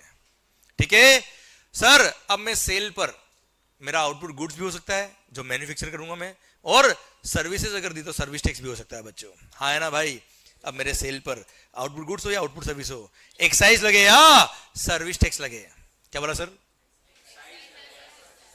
मैंने परचेज पे एक्साइज और सर्विस टैक्स पे किया, इसलिए मेरे को उसका क्या मिल गया बेटा? CENVAT credit. So I availed the credit of ₹10 as CENVAT credit. You got the point? अब मेरे सेल पर मान लो मेरा आउटपुट गुड्स था बेटा, आउटपुट गुड्स बेचने में क्या लगता है बच्चों? वेट। क्या लगता है मालिक? वेट। अब सिंस सेल पर वेट लगने वाला है, परचेज पे वेट पे किया, इसलिए मेरे को क्या मिल गया? वेट का क्रेडिट, जो मैंने परचेज पे टैक्स पे किया था, इनपुट टैक्स क्रेडिट बेटा। हाँ है ना मालिक? 4.40 का। तो सर आउट ऑफ 114.40, 10 का सैन्युअल क्रेडिट, 4.4 का वेट क्रेडिट, तो ultimately cost come to 100, valuation वही 40 अपना बेटा। आउटपुट गुड्स कितने का हो गया? 140 का। अब आउटपुट गुड्स हो या आउटपुट सर्विसेज हो, एक्साइज लगे या सर्विस टैक्स लगे, suppose rate of tax was 10%, comes to ₹14, total 154। अच्छा, अगर सर्विसेज होता तो कहानी यही खत्म हो जाती बच्चों। मान लो गुड्स था तो सेल ऑफ गुड्स पे क्या लगेगा? VAT. VAT credit is suppose 4%, comes to 6.16, total हो गया कितना? 160.16। इनडायरेक्ट टैक्स है बेटा, कस्टमर से मैंने 160.16 कलेक्ट किया, इसमें से 14 क्या है मालिक?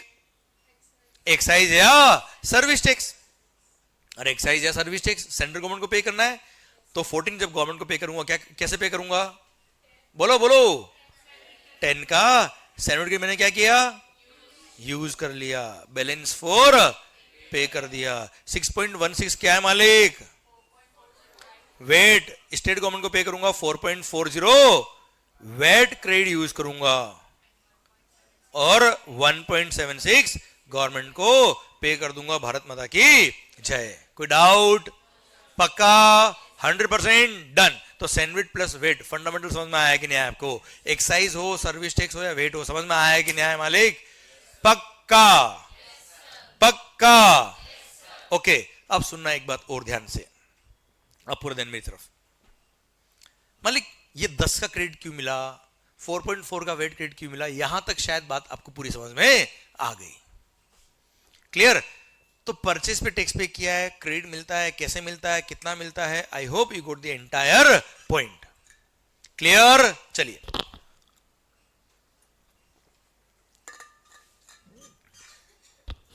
ब्रेक चाहिए आपको बेटा? अभी तो नहीं चाहिए, थोड़ी देर बाद तो चलेगा आपको, 10 मिनट चलेगा, आधा घंटा चलेगा, आज तो सर सब चलेगा सर, आप रुको अब कल से। सर आज तो हम सर क्या अभी थोड़ा शाय है, फर्स्ट डे हमारा, इसलिए हम कुछ बोल नहीं रहे सर। ठीक है सर, सुनना ध्यान से मालिक, 10 मिनट, ठीक है, then will have a break. एक लास्ट बात और शेयर करता हूं हमसे कनेक्ट करके। सर मान लो you are a manufacturer, you are a manufacturer, before GST बात कर रहा मैं आपसे बेटा, जब जीएसटी नहीं था। यू आर अ मैन्युफैक्चरर, जब गुड्स आप खरीदेंगे, इनपुट्स वगैरह, उस पे एक्साइज पे करेंगे, सर्विसेज पे सर्विस टैक्स पे करेंगे, गुड्स पे वेट भी पे करेंगे। सर आपने आउटपुट गुड्स बनाया है, जब बेचेंगे तब एक्साइज भी लगेगा और वेट भी लगेगा। तो परचेज ऑफ गुड्स पर भले एक्साइज पे किया हो, भले वेट पे किया हो, या सर्विसेज पर सर्विस टैक्स पे किया, सबका क्रेडिट मिलने वाला है बेटा आपको, क्योंकि आपकी सेल पर एक्साइज भी लग रहा है और वेट भी लग रहा है। सेल पर एक्साइज भी लग रहा है और वेट भी लग रहा, इसलिए परचेज पर आपने एक्साइज पे किया, सर्विस टैक्स पे किया तो क्रेडिट मिल रहा है, वेट पे किया उसका भी क्रेडिट मिल रहा। कोई डाउट? तो मैन्युफैक्चरिंग इंडस्ट्री में कोई तकलीफ नहीं थी सर, कोई मेजर तकलीफ नहीं थी, उनको एक्साइज हो या सर्विस टैक्स हो या वेट हो, सबका क्रेडिट मिलता था। पर मान लो if you are into trading industry, आपका शोरूम है, आपकी दुकान है सर, आप जस्ट क्या करते हो, ट्रेड करते हो, परचेज करके बेचते हो। आप परचेज करके बेचते हो, तो परचेज पे अगर आपने सर मैन्युफैक्चरर से परचेज किया, आपने परचेज पे एक्साइज पे किया होगा सर, परचेज पे वेट पे किया होगा सर, हाँ है ना मालिक? अच्छा, आपने मार्केटिंग सर्विसेज ली होगी, अकाउंटिंग सर्विसेज ली होगी सर, कंसल्टेंट की सर्विसेज ली होगी, मार्केटिंग सर्विसेज, एडवर्टाइजमेंट, बहुत सारी सर्विसेज ली, उन पे क्या पे किया, सर्विस टैक्स। अब आपके सेल पे क्या लग रहा है, क्या ओनली वेट? बताओ, जितने भी गुड्स और सर्विसेज आपने परचेज करी, जिसके परचेज पे आपने एक्साइज पे किया या सर्विस टैक्स पे किया, क्या आपको कोई क्रेडिट मिलेगा? क्या सैंडविच क्रेडिट मिलेगा? क्या 1 रुपए का भी सैंडविच क्रेडिट नहीं मिलेगा। मतलब जो भी आपने एक्साइज पे किया या सर्विस टैक्स पे किया, वो सीधा आपकी कॉस्ट का पार्ट बनेगा sir.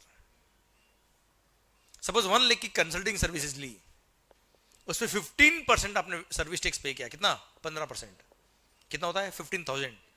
What will be your cost? 1,15,000 will be your cost direct. 15,000 सीधा कॉस्ट का पार्ट बनेगा, क्योंकि आपकी सेल पर ना सर्विस टैक्स लग रहा है, नहीं एक्साइज लग रहा है बच्चों। हाँ है ना मालिक? सर केवल वेट लग रहा है, तो वेट जो पे किया उसका क्रेडिट आपको मिलने वाला है, कोई दिक्कत वाली बात नहीं है। यहां तक क्लियर?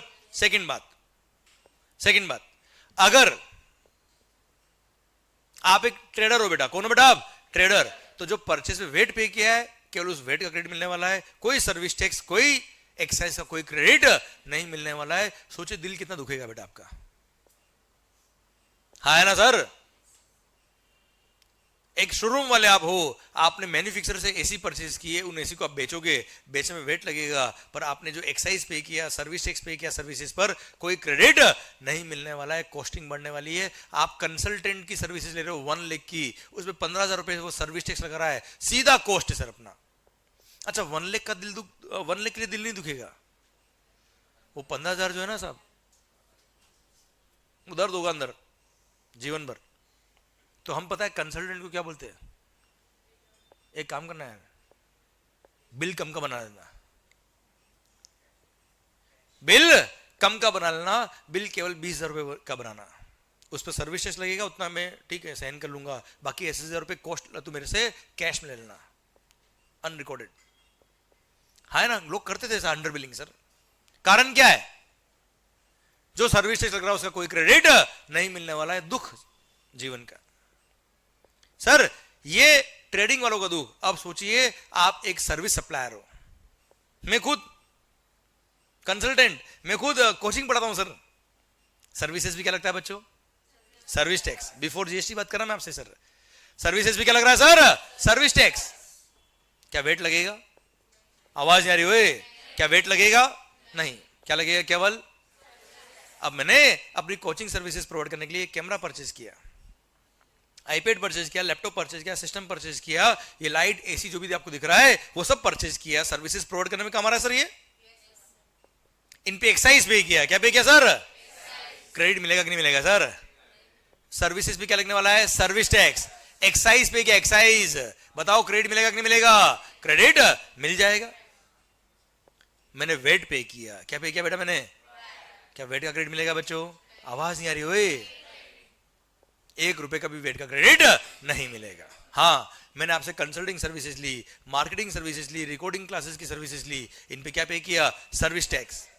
बताओ सर्विसेज के मेरे आउटपुट सर्विस पे सर्विस टैक्स लग रहा है, परचेज से मैंने सर्विस टैक्स पे किया, यू टेल मी क्रेडिट मिलेगा कि नहीं मिलेगा सर, आवाज सबकी नहीं आ रही हुई, क्रेडिट मिलेगा। Clear, okay. मतलब if I am a service supplier, दिल थाम के देखना, दिल में दर्द ज्यादा नहीं हो जाए सर।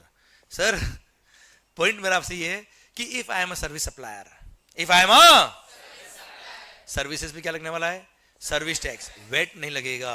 तो मैंने परचेज पे सर्विस टैक्स पे किया, परचेज पे एक्साइज पे किया, क्रेडिट विल बी अलाउड, पर वेट का क्रेडिट नहीं मिलेगा।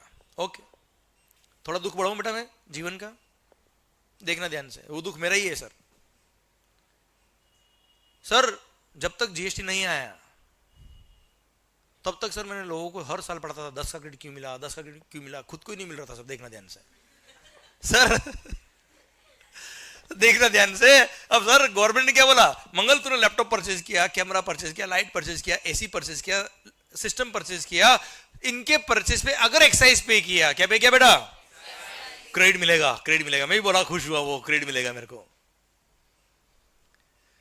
मेरे को 2 एसी खरीदने सर अपने ऑफिस के लिए, एक कैमरा परचेज करना है, 2 लैपटॉप परचेज करना है, एक आईपैड परचेज करना है सर। अब मेरा पॉइंट आपसे ये है कि मेरे को अगर एक कैमरा परचेज करना है सोनी का, तो मैं कहां से खरीदूंगा, क्या इसके मैन्युफैक्चरर के पास पहुंच जाऊंगा मैं, क्या इसके मैन्युफैक्चरर के पास पहुंच जाऊंगा, क्या 2 एसी खरीदना है, क्या मैं डायरेक्ट एसी के मैन्युफैक्चरर के पास पहुंच जाऊंगा, नेवर। मैं कहां जाऊंगा, आसपास के शोरूम के पास जाऊंगा सर मैं। अब मैं आसपास के शोरूम वाले के पास गया, बार्गेनिंग कर लिया, फाइनल हो गया प्राइस, उसने बिल बनाया, दिल थाम के बताना मुझे अब उस बिल पे क्या लगा, वेट। सर वो bill pay excise duty charge नहीं कर सकता है क्योंकि ही इज अ ट्रेडर। हाँ ऑल दो उस गुड्स पे एक्साइज लगा हुआ है कहीं ना कहीं सर। अरे गुड्स कहीं ना कहीं तो बना हुआ है ना यार, गुड्स बना मतलब एक्साइज तो लगा होगा सर उस पे, but that trader can not charge the excise on the invoice. आवाज नहीं आ रही यार सर, वो बिल पे एक्साइज नहीं लगा सकता है। वो ट्रेडर क्या करेगा, वो शोरूम वाला क्या करेगा, बिल पे वेट लगा के देगा। मैंने 2 एसी खरीदा, एक लैपटॉप परचेज किया, एक आईपैड परचेज किया, कैमरा परचेज किया, माइक सिस्टम परचेज किया, प्रोजेक्टर परचेज किया, जितने सिस्टम आप यहां देख रहे हो सब परचेज किए। उन परचेज पे मैंने वेट पे किया। मैं यूज कर रहा हूं किसके लिए, सर्विसेज प्रोवाइड करने के लिए सर। मेरी सर्विसेज भी क्या लगने वाला है सर, सर्विस टैक्स। गवर्नमेंट ने एक्साइज का क्रेडिट देने के लिए मना नहीं किया, क्रेडिट इज अलाउड। मैं क्रेडिट लेने गया, बिल पे देखा, बिल पे क्या था बच्चों? वैट। क्या वैट का क्रेडिट मेरे को मिलता है? आवाज नहीं आ रही सबकी ढंग से। क्या वैट का क्रेडिट मेरे को मिलता है? बिल पे क्या चाहिए? एक्साइज, उसका क्रेडिट मिलता है। पर बिल पे वेट है क्या? बिल पे एक्साइज है क्या? बिल पे क्या है? चाहिए क्या?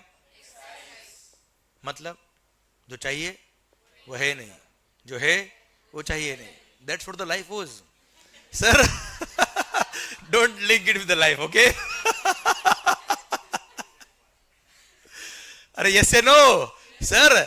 इसीलिए आप सोचिए sir, for a service supplier although credit of excise was allowed, but practically बात करें, मैं प्रैक्टिकली मेरी खुद की बात कर रहा हूं, मैंने आज तक एक्साइज से क्रेडिट नहीं लिया सर। 2010 से पढ़ाना शुरू किया सर, सर्विस टैक्स पे किया 2017 तक, 1 रुपए का मैंने एक्साइज क्रेडिट आज तक नहीं लिया सर। 10 का क्रेडिट क्यों मिला, 10 का क्रेडिट मिला, आज तक नहीं मिला सर। है ना? You getting my point? Clear? That was the lacuna in the previous laws. इसलिए there was a need of a system, there was a need of a system जो इन सब इल इफेक्ट को इरेडिकेट कर पाए। अच्छा, मैन्युफैक्चरर भी कोई ज्यादा खुश नहीं थे। हम क्या सोचते हैं, मैन्युफैक्चरर को तो एक्साइज का क्रेडिट भी मिलता है, सर्विस टैक्स का क्रेडिट भी मिलता है, वेट का भी मिलता है, क्या मैन्युफैक्चरर को अपनी फैक्ट्री के लिए 2 एसी खरीदने हैं, क्या वो मैन्युफैक्चरर के पास जाएगा क्या? वो भी तो आसपास से शोरूम पे ही जाएगा यार। ऑल तो उसको एक्साइज का क्रेडिट मिलता है, पर अगेन एक्साइज का बिल नहीं मिल पा रहा था उसको, क्योंकि he will by the goods directly from the traders ना। हाँ, जो उसके रेगुलरली परचेज में, मैन्युफैक्चरिंग प्रोसेस में काम आते हैं, बल्क में परचेज करता है गुड्स रेगुलरली, वो डायरेक्टली मैन्युफैक्चरर से खरीद लेगा वो यार। पर उसको भी अपने ऑफिस के लिए, अपनी फैक्ट्री के लिए कुछ छोटे मोटे गुड्स चाहिए, वो थोड़े डायरेक्ट खरीदने जाएगा मैन्युफैक्चरर के पास यार। हाँ है ना? So there was a need of a system. भले मैन्युफैक्चरिंग इंडस्ट्री हो, ट्रेडिंग इंडस्ट्री को तो सर्विस टैक्स एक्साइज क्रेडिट मिलता ही नहीं था बेटा। हाँ है ना भाई? सर सर्विस सप्लायर इंडस्ट्री को वेट का क्रेडिट मिलता नहीं था, एक्साइज से बिल मिलता नहीं था सर उनको। बहुत रेयर एक्सेप्शन, अलग चीज है सर। आप मोटा मोटी बात समझ रहे हो आप? क्लियर? दैट वाज सो, इसलिए that was the reason there was a need of a system कि क्रेडिट फ्लो बहुत ही स्मूथ हो पाए। हाँ है ना भाई? इसलिए there was a need of a system जो इन सब इल इफेक्ट को इरेडिकेट कर पाए और एक ऐसा स्ट्रक्चर दे दे कि परचेज पे टैक्स पे किया तो क्रेडिट मिलने ही वाला है। हाँ है ना मालिक? सर इसलिए there was a need of a system. इसलिए गवर्नमेंट ने सोचा क्या, क्यों ना इन सब टैक्सेस को मर्ज करके सिंगल टैक्स कर दे। सर क्यों ना इन सब टैक्सेस को मर्ज करके वन टैक्स कर दे, वन नेशन वन टैक्स कर दे, सो दैट हम परचेज पे एक ही टैक्स पे करे, सेल पे एक ही टैक्स पे करे। भले मैन्युफैक्चरर सेल करे, भले सर्विस सप्लायर सप्लाई करे, या भले ही ट्रेडर सप्लाई करे, एक ही टैक्स लगेगा सेल पर, एक ही टैक्स पे किया को परचेज पे, तो क्रेडिट फ्लो बहुत ही सुंदर हो जाएगा, बहुत ही शानदार हो जाएगा। इसलिए government came out with the solution of GST, goods and services tax. आपने परचेज पर टैक्स पे किया होगा कौन सा? जीएसटी। भले किससे खरीदो आप, मैन्युफैक्चरर से, सर्विस सप्लायर से, ट्रेडर से, क्या पे किया होगा? जीएसटी। सेल पे क्या लगेगा? जीएसटी। भले आप मैन्युफैक्चरर हो, ट्रेडर हो या सर्विस सप्लायर हो, क्या लगेगा मालिक? जीएसटी। परचेज पे जीएसटी, सेल पे जीएसटी, अल्टीमेटली क्रेडिट फ्लो पूरा हो जाएगा। इसलिए there was a need of a system. इसलिए गवर्नमेंट लेके आई क्या? Goods and services tax, one nation one tax. है ना मालिक? इसलिए government came out with the solution of GST. पर जीएसटी लाना और उसको इंट्रोड्यूस करना इतना आसान नहीं था, क्योंकि केवल सेंट्रल गवर्नमेंट के टैक्सेस मर्ज नहीं करने थे मालिक, स्टेट गवर्नमेंट के टैक्सेस भी इसमें मर्ज करने थे। और हर स्टेट ने अपने अपने हिसाब से, अपने अपने कल्चर के हिसाब से, अपने अपने एनवायरमेंट के हिसाब से, अपने अपने माहौल के हिसाब से उन्होंने टैक्स लगाया हुआ था सर, और उनको सबको मर्ज करके सिंगल टैक्स। हाँ है ना? Which was a very difficult task. क्योंकि यहां पर, और एक बात और बताऊं, चलो मैं आपसे शेयर करता हूं, फिर ब्रेक देता हूं मैं आपको लास्ट। जीएसटी कब आया मालिक?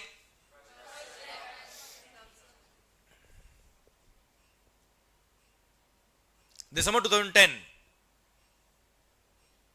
दिसंबर 2010 10 पॉइंट ऑफ टैक्सेशन रूल्स 2011।